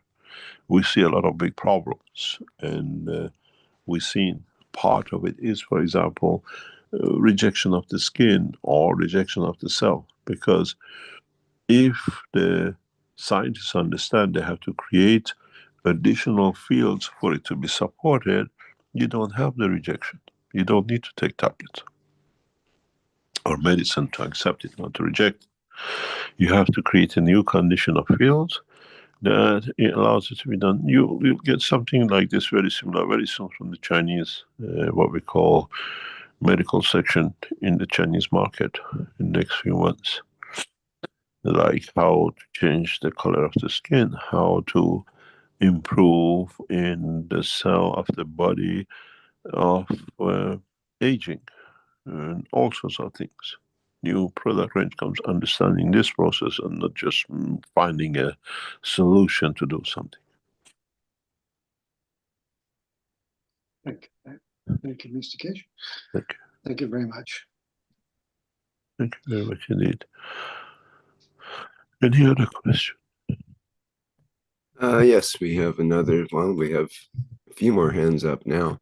But Mika, if you could go next. I see you have questions in the Q&A, and be much better if you can vocalize them rather than me try to read them. So please go ahead. Thank you, Rick, and happy birthday, Mr. Keshe, and many more to come. So greetings, Mr. Keshe, Rick, Universal Council and Knowledge Seekers, and thank you as always for the teaching. My question tonight is about food, what it costs us, what breath and the fields can replace it with, and what we become when we no longer need to kill to eat. You have taught us that as much as 80% of our energy goes simply into digesting and breaking down the matter state food that we eat. And that with the new cosmic ray technology, we will feed ourselves directly from the fields of the universe. In your recent teaching on breathing, you showed how we already draw energy through the breath and the skin, and how the melanin and myelin bring in the cosmic fields, and how by changing our breathing, we change what the body takes and what it needs. I'd like to hold all of that up against something very old, something very modern. On breath, the breatharian question. For a long time, there have been accounts of breatharians, people who are said to live strictly on breath and on what they call prana, taking little or no food and yet living vibrantly and in good health. Is the cosmic ray technology feeding ourselves through the app in the fields in a way an upgrade to this, a way to be fed like a breatharian, drawing our energy directly from the universe while still keeping the taste, the emotion, and the pleasure of eating food when we choose to rather than out of need? I'll start with that, and then if you have time for one more question, I'll have another one. Thank you, Mr. Keshe. Thank you very much. You have to learn something very simple. In all the teachings, which you had all the systems and technologies we had, no totally integrated system about the energy has ever been brought out for mankind to live. And once you learn, hopefully in the next few weeks, how to create a one unified field for life of the man, you don't even need to breathe. There are no airs on the moon for you to breathe, to control. In the physical dimension, there's pros and cons in the elements we have in our body. The biggest asset for conversion of the field of the energy of the man is his tongue. When you lose your mouth, your tongue still will function inside your body, but in a different functionality. I teach this one day. Is when you close your mouth, you never drink. You don't need to make a noise with it. And in losing it, you can't kill. But the function of tongue, as at this present time, if man understands, is one of the most crucial, what we call organs in the conversion of the energy for man in the dimension of life. These teachings will come up in the future. I explained to you that you understand scratching the surface. What happened when you get frightened? What happened when you grow and your stomach grows and you hiccup? What happens when you see your loved ones? What happens when you have sudden problems in digesting what's happening in your environment? You swallow. Your tongue comes, it hits the roof of your mouth, creates a field pressure which dictates to the soul what I want you to release. This is why even you sneeze. This is why when you run into problem, you go, when you just come to swallow your saliva, see where is the position of your tongue. Hits the roof. There is no element in the life of man, the physical life of man, than that tongue. Those two little things dangling in the back of your throat, you don't know what it is. Those are the frequency makers. They are in the physical dimension, have no use, but they're the ones who convert the dimension of the emotion of the soul coming through the tongue, that they decide what vibrates inside you. The stupid thing is the doctors takes it out, they call it tonsils, you don't need it. These are not pieces that accidentally are there for nothing. They are the converters of the noise, vibration, which body needs to translate the work of the soul. Mankind doesn't know even about his own physicality. Why we put those little things in the back and just, oh, he gets infected. We take, you watch, get the scientists to do research with the people who use their tonsils and those who don't. Look physically good, but see what is missing in that long life. And then the body has to create an imaginary dimension to replace it, that the stupid doctor took it out, and now we create what we call field of it. What you say, how do we feed when you lose, we need to breathe. If you know where to stick your tongue inside your mouth, you don't even need the air to breathe. Because when you go, it closes your air channels. Man, some of those who were advanced, they found something, but they didn't understand what. And this is one of the crucial points of the life of the man. Most probably our tongue, long term, it becomes a circular organ, still sits inside our mouth cavity with the mouth closed, no need for teeth, and will create a physical size, what we call magnetic field pressure, physical pressure on the soul and the heart. And that allows what man will absorb through his skin from his environment.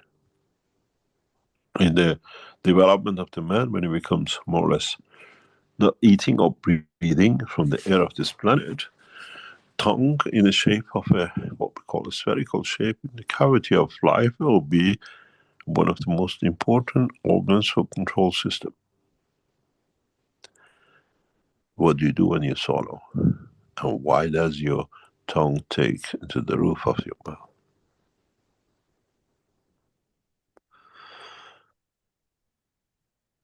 If you understand this, then you understand how you control everything else in the physical dimension.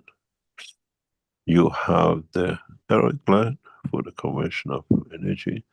You have the tongue in a specific position and shape for controlling the flow of the what we call blood and carrying the emotion to resonance of the matter to energy, energy to matter state of the body of the man. Your tongue is one of the most important parcels of the connection of the running of conversion of energy of the spirit of the man in interaction with what we call the soul or the skin of the man. It sits under your sinuses. And the pressure it creates under your sinus, it changes the NO conversion. But there is one piece missing. And that piece I'll teach one day how. The pressure your tongue puts on the roof of your mouth, pressurizing your sinuses, releases NO. But that NO, which lets your blood pressure changes, the flow of the blood in this, and cells reach maximum use, has a function in it and a functionality in it. And it needs two elements with it at that point to come. When you, what you call, do this breathing, and you say, oh, not much happened, because as the beautiful Farsi says, or in language says, Neem Hakim Khatar Jan, half doctor is danger to life. Your breathing system, without understanding the work of your tongue, is you're practicing. Doesn't make you a marathon man. And you have to learn how to use your tongue. Tongue is not for talking. Because man in a space has no language, and your emotion will transfer what you want. So there's a lot to be learned, and we have a lot to go yet. And when you speak about breathing, this is an interim process. If you want to jump it, learn about how to control your tongue in the back of your mouth, in the cavity of the roof of the mouth. How much pressure you can put it, how you can twist it, how you can move it, dictates how much material you release. But there's other dimensions you have to bring in, and then you feed the soul of the cell that itself, with the use of what the tongue does, replaces the energetic, what we call the spirit of the man.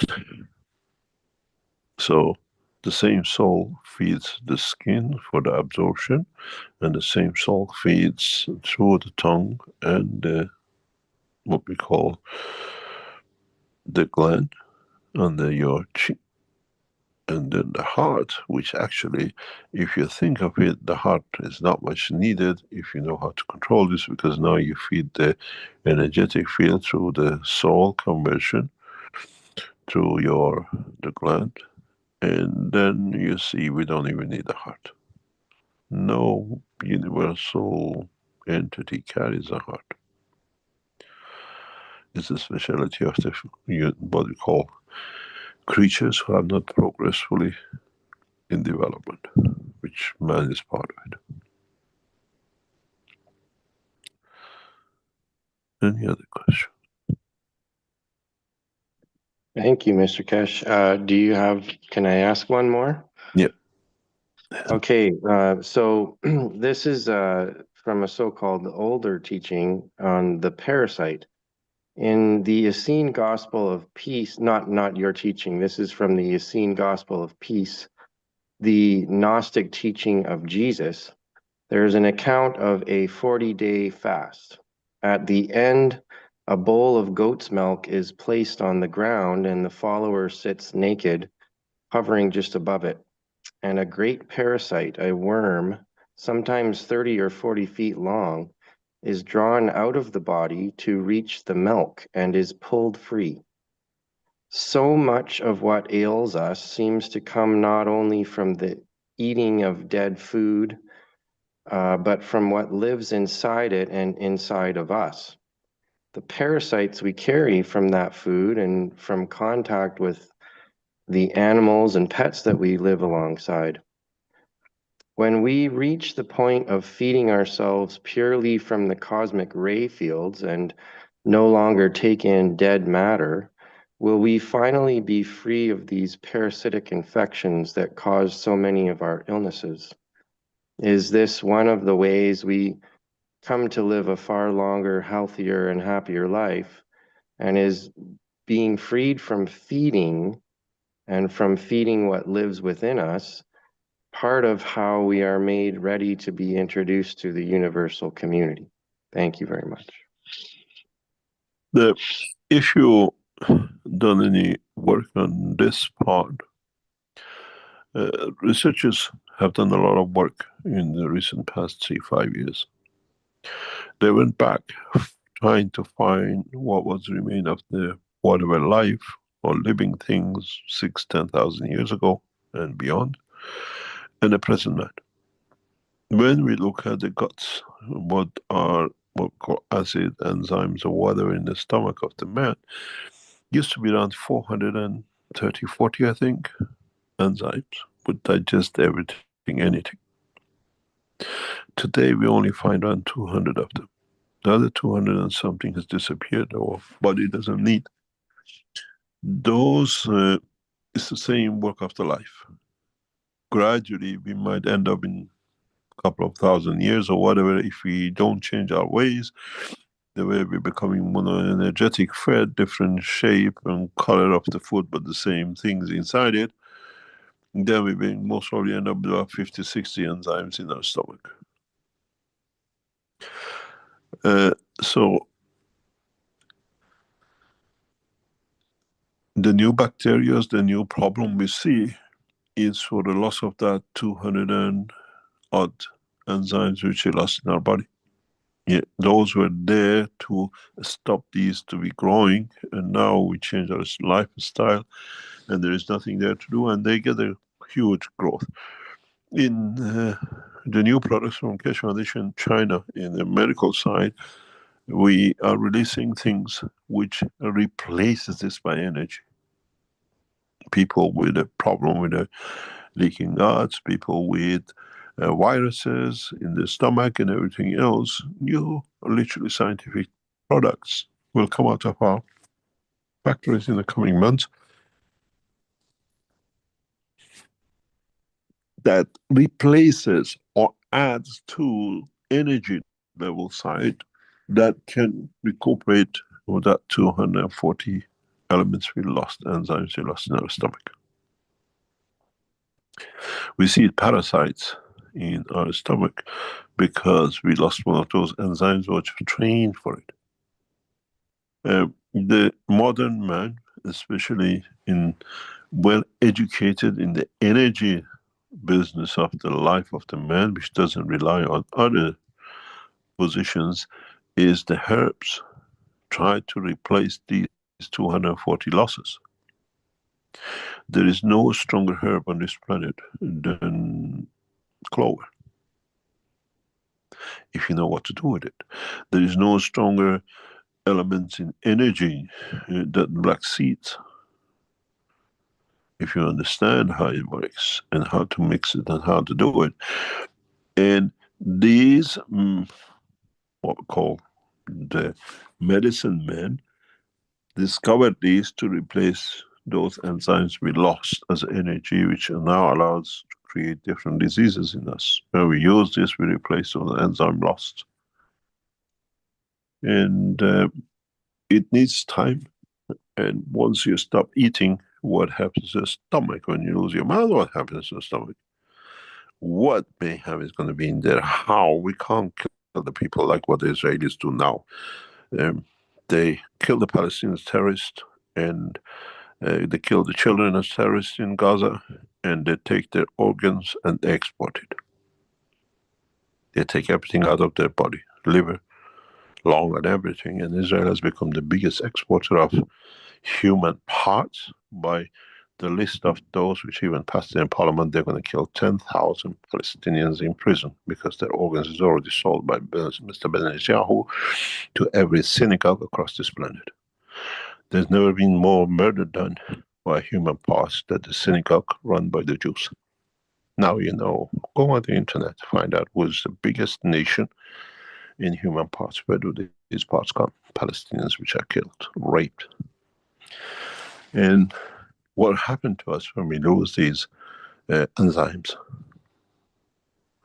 We don't need the guts. We can give them all to the Israelis to sell it to those who don't need it anymore. Curse the race. Now you understand what happens when we don't eat these enzymes that are needed. What new diseases will we have, except what we create ourselves emotionally? The future is of the man is all cycle, because semantic-wise, there is nothing to create the condition of it, except the emotion of the man. So we have to understand how system works, and when we don't eat, these 200 odd enzymes left in the stomach are not needed because the stomach is not there. What does the body going to do with these? The biggest problem for the body will be what to do with the liver. No more food comes to put because it's all energy. Our liver becomes the energy than the physical thing. The stomach is not needed. It has to be taken out gradually, that in the next future life of man on this planet, because we don't kill, we don't breathe. What's the position with the lung? Do we need the lung? And then you see how glands, which are part of the brain, in a way substations, will take over the life of the man. All the glands we have in the body of the man are units for the transition time from physicality into energy level. Well planned in advance by the body to be ready to go. It's not just accidental. Every gland you have, all your kidneys, everywhere else, is the energetic side of the same to function the same without the physical condition. We'll see them as energy, but there's no matter. Because what's the use of carrying a stomach in you when you have no mouth to eat, when you have no nose to breathe? But it takes millions of years of evolution to replace the lung, otherwise it gets infected in the body and you die. You get all sorts of infection because it's just an extra organ in there rotting. It takes evolution, unless we go through the process of transmutation and bring that condition. In a way, those of you who learn how to transmute, you transmute yourself with the physical dimension as you are now into the energy, and then you reverse back yourself into the dimension without the parts. We teach you how to do it. In a way, you have understanding of this. You will get the iron or get the copper, you transfer it to energy, and then you do whatever you like with the energy. You make it something for your pain, you make something for something else, and you manifest yourself in that dimension. This is how you move yourself from killing habits of the humanity. Once you learn the transmutation, you move yourself in the dimension you are into energy, and then you return yourself, transmute back yourself, but added energy that I don't need to take energy from the planet. I supply to the universal energy through the glands. Doctors and scientists have understood a thick word about the glands, about your lymph nodes. I always say your lymph nodes are the kitchen of transferring energy. When you go for a breast operation and take all the lymphs out, you're sentenced not to receive dimensions of the fields from the universe the way it should be. No lymph nodes should be touched. No glands should be touched.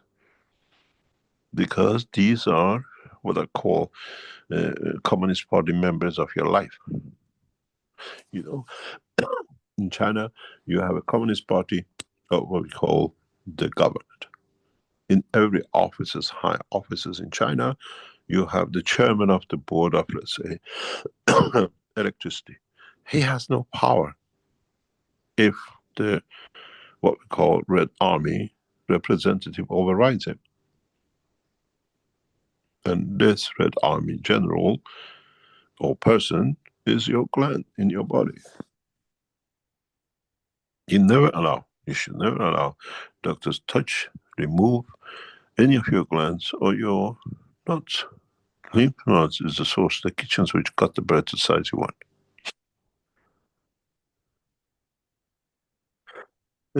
In the future, I'll explain this because this is important for creating the children of Mitra. How you use what you call as your glands and pieces as reproduction for creation of energies that leads to creation of life.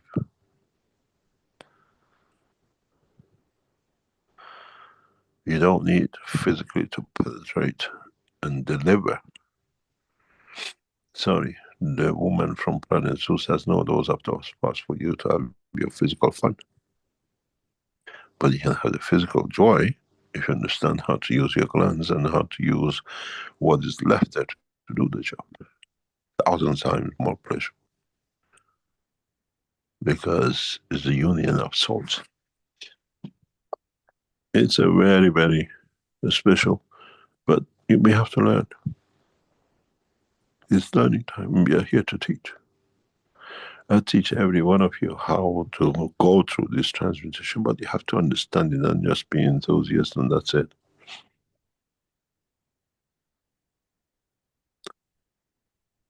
Any other question?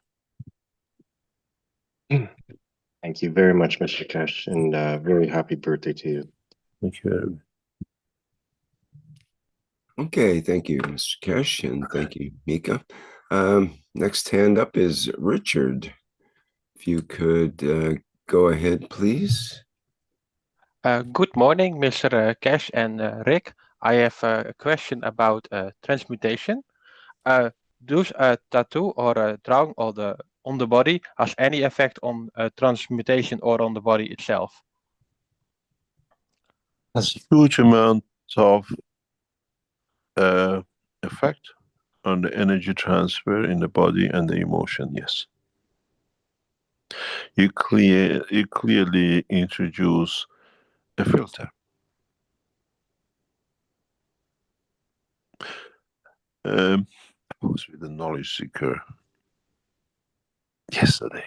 We were sitting in the public, and the question came out, have you seen all these people in 50s and 60s, how much tattoo is on their body? I said, yes, you don't know what this is called. They call this a Beckham factor. When we were in our 20, 30 years ago, Beckham became a footballer, and he brought this tattoo job into his ultimate opposition of the day, became fashionable. All these youngsters were in their 30s and 40s. They tattooed it to be like him. Now they're eating it, trying to get rid of it. It touches your emotion, it touches everything. The amount of diseases we see, people with the tattoos than people without the tattoos, is amazing. And they put the tattoo in the most sensitive part of the energy transfer in the body, on their back, especially on the upper arm. One of them, you see, your femur is the most important part of the conversion of the energy to matter of the what you call the blood cells and everything else. Your upper arm, skin, and the lymph flow is in the energy the same as your leg. Your legs is already covered with clothing or whatever. Your arms are mainly stripped with short sleeve. You're naked, you wash, whatever, and you absorb a lot of energy through that manner. And you tattoo it and see what diseases people with tattoo have. Forget about the ink, look at the energy transfer of it. And you see now it's tattooed the face, the ears, and every other place they could tattoo, they're tattooing. I was standing on one of the most famous, what we call anchor points on the beach a few years ago, and I saw a lady had like a snake starting from her toe, disappearing in her genitals and appearing in the head of the neck. What call it? The tongue of the snake, where her tongue was, and the bottom of her lips. It was a greenish, done extremely artistic. And I looked at her, she looked at me, she said, don't worry, it goes in places you cannot imagine. I said, yes, it's touched your brain, and it shows where it is. And the structure we tattoo ourselves affects our emotion. And imagine in 1,000 years, the way we dig in the graves and find people from thousands of years ago, when our future generation dig up these bodies and you see all these tattoos which are skin most probably stuck to the bone, they think it must have been a ritual. People did this to sacrifice it to the god. They never understood that it was a humanity going stupid with Beckham. As I said, Beckham, he didn't just twist the ball, he twisted every ball in the brain of a man to this tattoo business. And unfortunately, whatever, I had a spell in my life that I came close to this family, and it's amazing how they think and they live. When he used to work with Manchester United, and I used to live in Manchester. As part of the life, he had connections with these elite, stupid people. Any other question?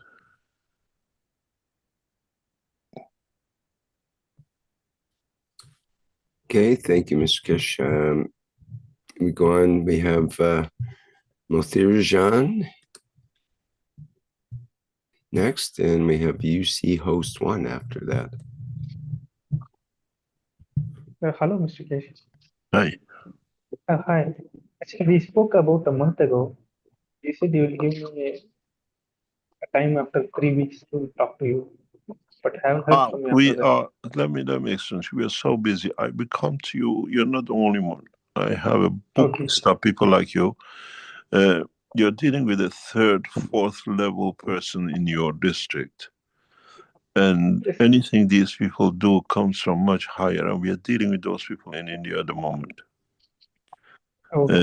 I understand what you're doing, but I understand. Thank you very much for your work. But the situation with the Keshe Foundation at the moment sits with BRIC. We are at the level that what BRIC wants to do, and the Indian government is one of the key factors in BRIC, is very important for us to follow, and we are dealing with with the people in your structure. For knowledge seekers to understand, even my trip today, this week, is part of this process.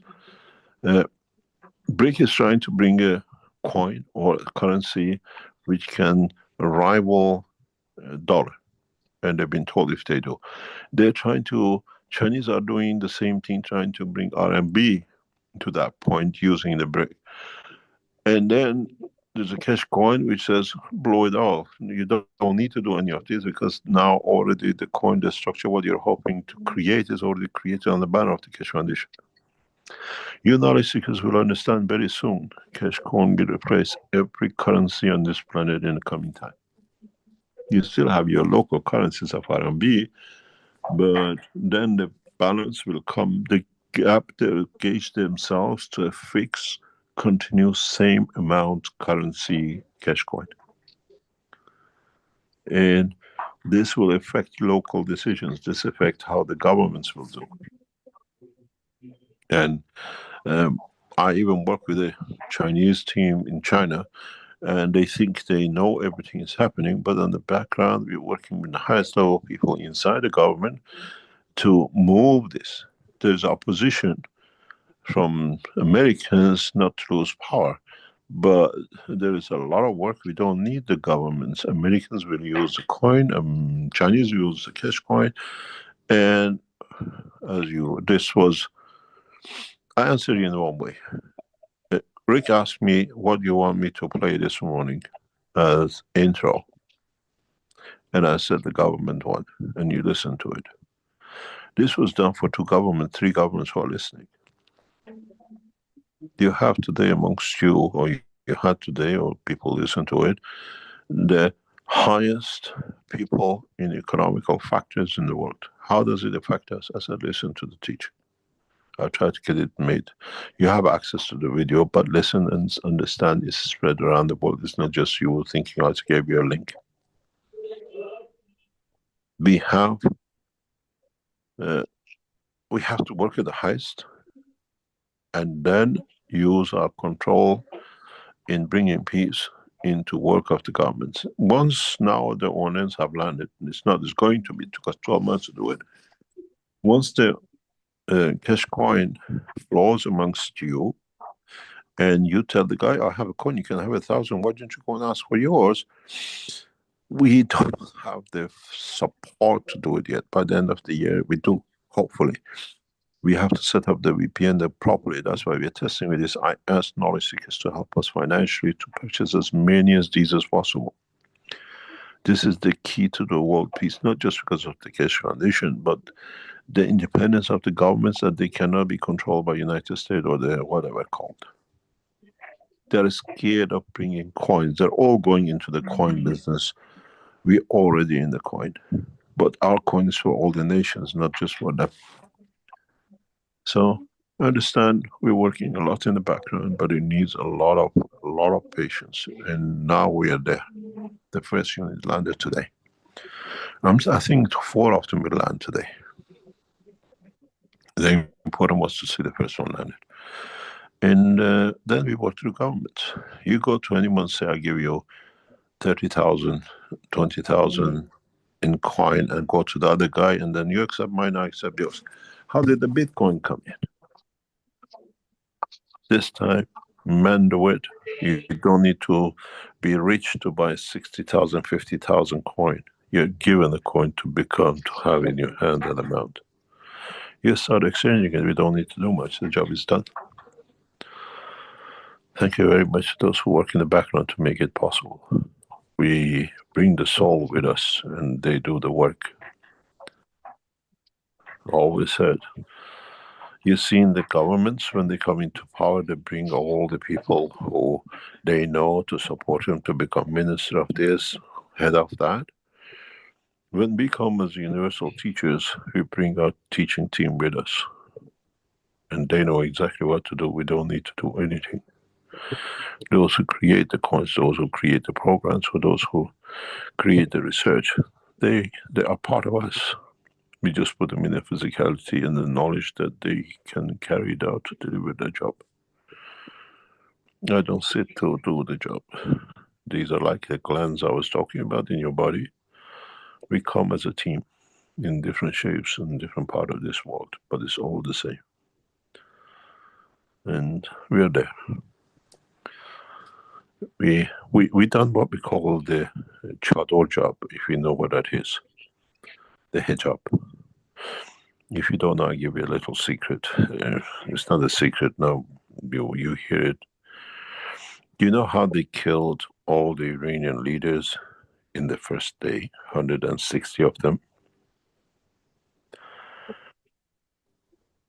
90% of them slept with what they call sira in Farsi, in Arabic. You can rent a woman legally, religiously for 1 or 2 hours or whatever. And the Israelis sent a lot of women, very, very trained in Arabic and religion, to be very religious. And all these mullahs and Sepah leaders had their asira. And they reported to the Israelis and Americans where they are. That's how they killed them, through women. It wasn't a satellite. It wasn't chasing the telephone.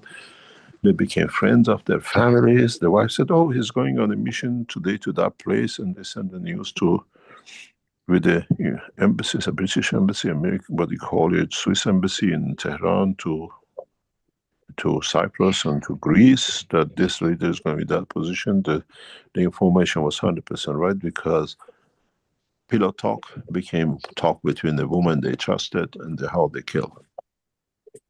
And the way the system is, we don't allow pillow talks. We just carry that nobody is hidden from no one to do. Now you know how Iran lost all the leaders to women and sleeping on the Islamic cover of Syria. They all got killed with 20, 30 women who became very, very religious looking and reporting everything. They were actually Jews on the cover of black chador, infiltrating the whole family of the leaders. And they didn't need anything because it was precise. And that's why now the leaders are allowed not to talk to their wives, to tell anybody where they go, where they're home. And they're trying to find these 40, 50 women. They found a few of them. And the rest has escaped into Israel. Power of women. Now you know how they brought the nation down. But they thought they did, but they didn't know it's much deeper than that, because some of these leaders are very strict Iranians. All the ones who are connected to Arabs have been killed because they're womanized. All the Iranians, leaders you see in power, are the ones who have one wife and they stay faithful to. So they had nothing with these black women chadors to give their secrets where their husband is. I can tell you sometimes a lot, but better not. Next question.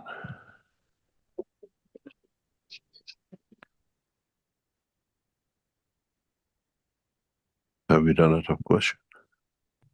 Nope, there we still got a few more here, and I think we still have some time, right? We got 23 minutes. Okay. Let me see here. We have some questions in our Q&A. Can linen and wool be worn together? Will laundry detergent affect the fabrics? You can wear anything and you can wash with anything. There are new products, natural products, which are coming into the market. The bark of trees, material made from the what do you call sugarcane. There's a lot of new fabrics, natural fabrics are coming into the market. As I said, in China, we have IKEA sells blankets made of silk wool. You know, here you get polyester or duck feather. In China, we have now what we call silk quilts, and they're very thin but extremely effective. You have a summer and winter weight of it, and you can't find it in Europe. And you find your sleep totally different. When I sleep in China, I sleep much deeper than in Europe. I tested it. And I went to IKEA, they never heard of it. It doesn't exist in the system. They thought I was joking. You have to understand how to handle these things. It's not just because now I want to be. There's a lot of things. There's a full process of things you have to understand. It's just not creating gaps. You can. It's like, I don't know if you heard about one of the top brands, children's shampoos, which I used to use for my children because it's supposed to be the best. In the American brand, they use lead. They use materials which is more dangerous than anything else to children. In Europe, they're not allowed to, but in America, as usual, you're free to kill yourself on the brand of any product. And you have to watch why don't you use natural soaps? Making soap is so easy if you want to do it at home. Walk into the jungles, walk to the woods, you see burn trees, burn ashes, make some home, and just read how to do it with a little bit of caustic. And our ancestors did that. Then you still are within the natural system. No government can dictate what you put in it. It's a natural process from the wood. You make a barbecue with wood, don't throw the ashes away. Read how to convert it into soap, and it's yours. You know what's in it. It's a wood you burn. You grew it in your most probably back garden. They force us to forget the way we used to be, and that has brought us to where we are today.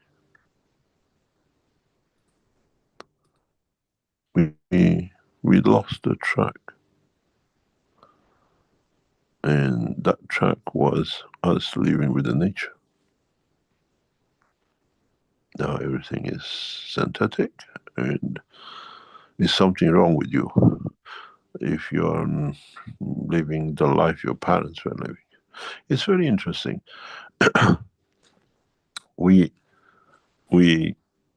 Our ancestors, most of us background comes to farmer unit or family somewhere, or we know somebody, they live the bread and the food of the land, and they pay nothing for it.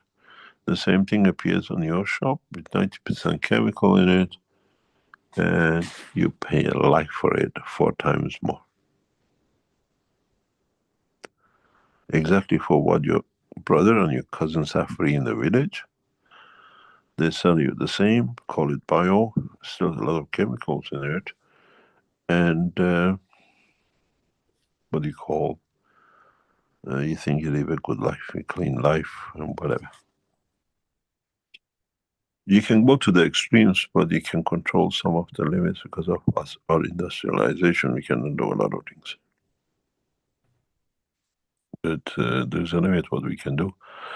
Try to use, if you can produce natural soap. So buy, if it is, there's hardly to find natural soaps nowadays, unless you make it at home.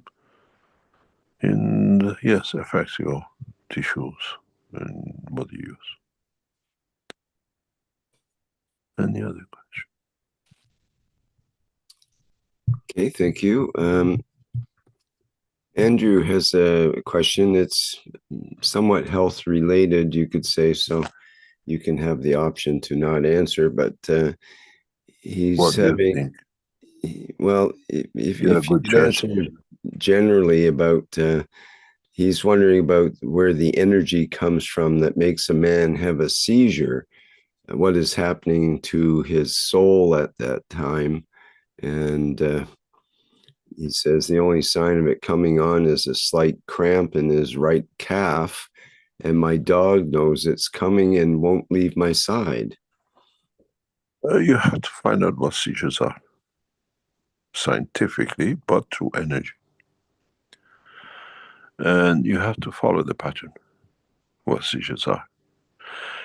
Seizures come when too much information, too much energy producing part of the brain, and the controlling valve in that position or on top of the, what do you call it, spinal cord, does not have the capacity. In a way, why your dog here, it is correct, because they have a sensitivity to energies, and the energy released from the brain to do something does not match. It creates like a dam against the water against the dam. It creates a splash. Your dog hears that the splash. But you have to find out how that seizure, that energy, extra energy is created, or handle it, or understand it, and or what you call live with it. A lot of seizures, what you call people who have epileptic seizures, is one of them. It's you create huge amount of energy, your dog hear it because it's sensitive to fields. It's like somebody is slamming the door in your house, the dog hear it. The hearing range is that you can hear the slamming of the gates of your brain and the water coming in, the splash. It's very simple. You create too much energy in a specific part of your brain. You have to see, is this emotional? Control the emotion doesn't happen, or change the gate in a way which is scientifically can be done. And again, in Chinese production factories, this system will be introduced in next 12 months. It's on the part line of the production set. Epilepsy attack. Licensed on the Chinese government health national insurance. You go to China, get sorted and go back. In the West, it's criminal to use Keshe Foundation technology for health. In the West, in China, it's getting open-armed. We will see what comes up.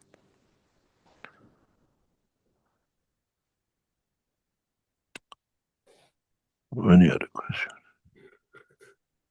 We have an ongoing question about regarding the electric gas generator and whether there's any updates on that. Yes, we are working on now with the research centers in China done, and we stop moving ourselves from one place in the world to another because of all the problems.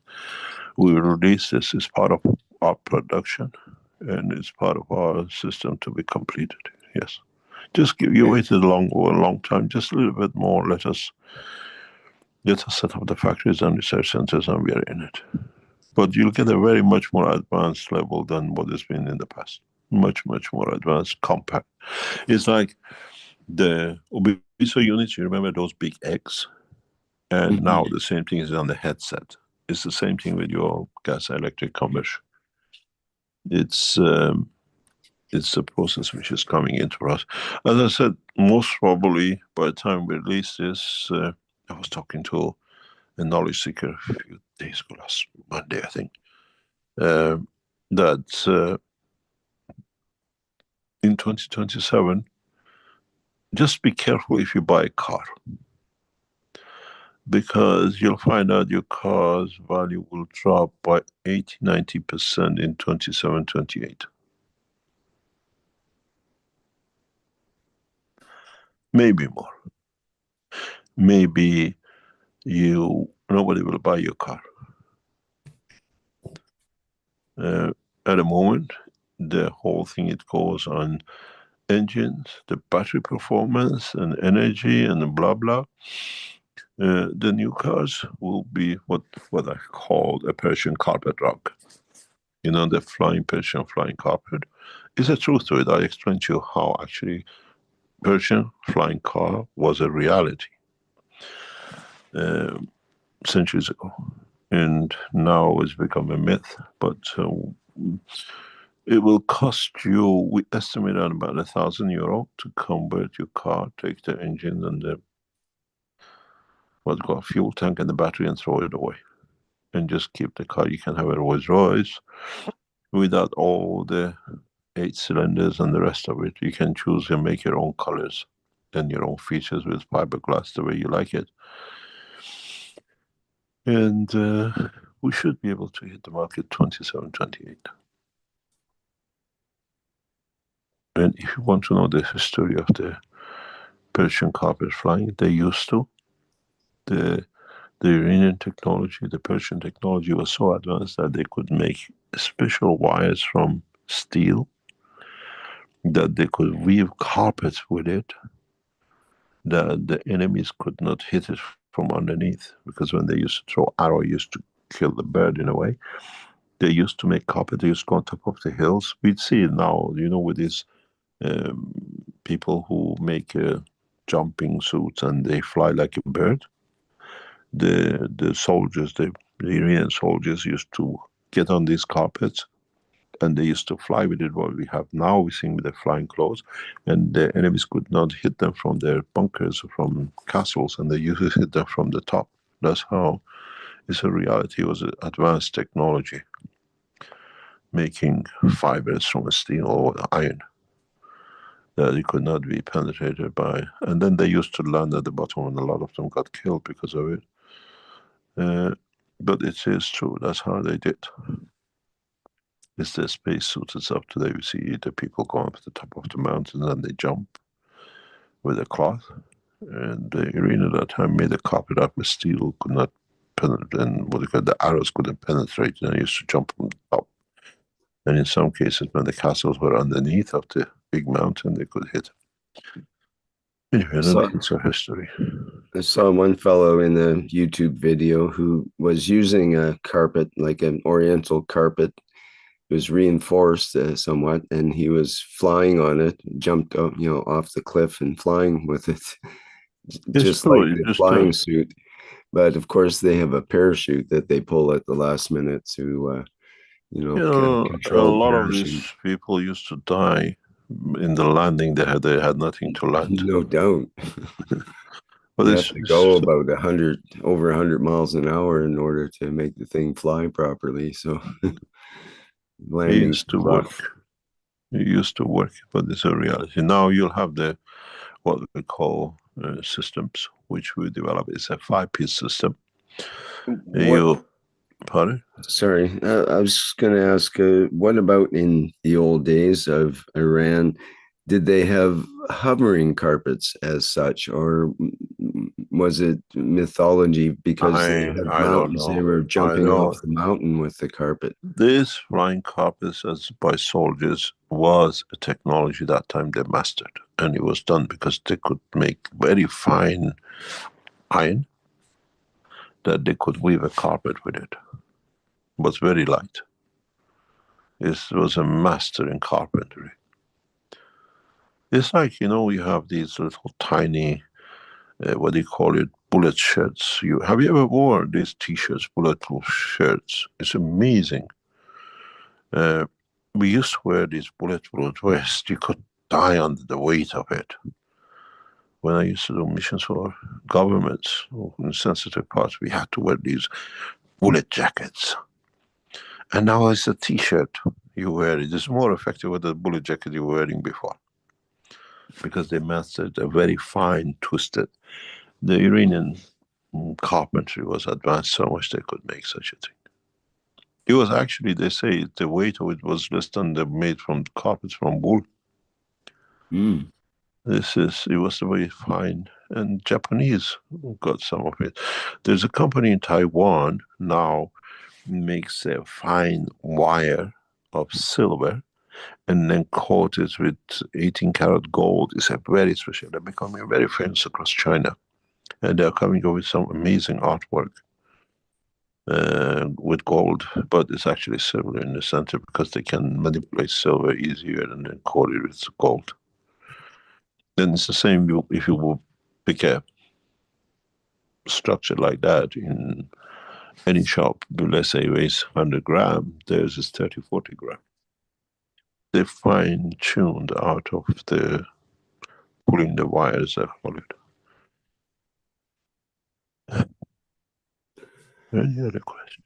Well, we're near the end of our show here, but we have one question that's interesting here, perhaps, from a guest in our Q&A. It's in, I think, Chinese, and I can't read Chinese, so whoever it is, they come in as guests, Chinese guests.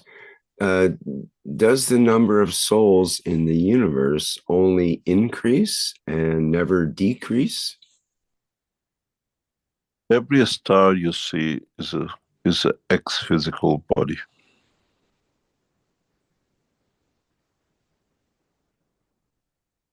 Every planet you see, every dust you see is ex-physical, which created a soul. Or through conditions, fields came to create a condition to be the strength of a creation which creates a star, or a planet, or a moon, or whatever. And it's not exclusivity of Earth.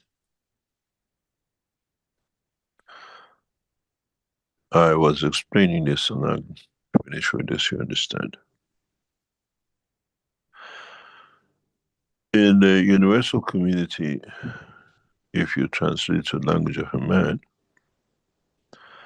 humans are like beautiful women that they attract you. And once you get close, there's a serpent inside with their tongue. They kill you. Humans have a beautiful soul, but that serpent is the killing. And once you can stop that, souls from Earth are amazing. They know how to love. And this is what attracted universal people to creatures from this planet, not just the soul of the man, the soul of the animals do the same and the rest. And this is why we are here to uproot that serpent inside the body of the man. I call it the duality, and underneath sits a poison. You are here to uproot that poison.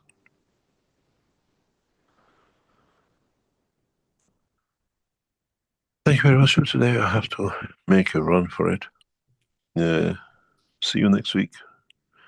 And hopefully when we have the 8 units in your hand, some of you received your first one today. Thank you very much for being there to receive the first ones. You're the trusted, solely trusted by Keshe Foundation.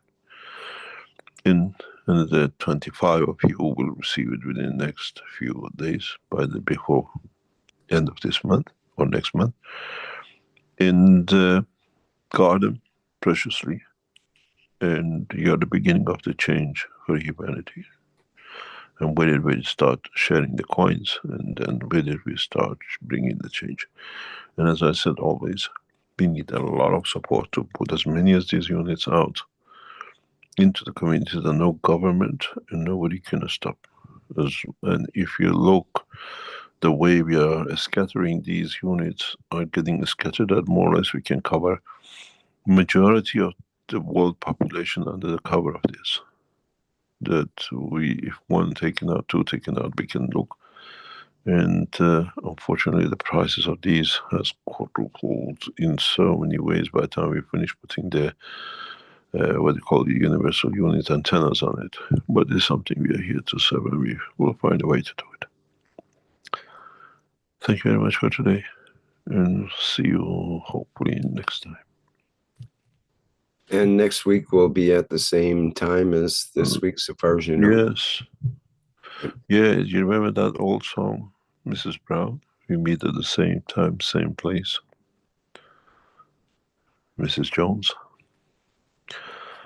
Yeah, we are there.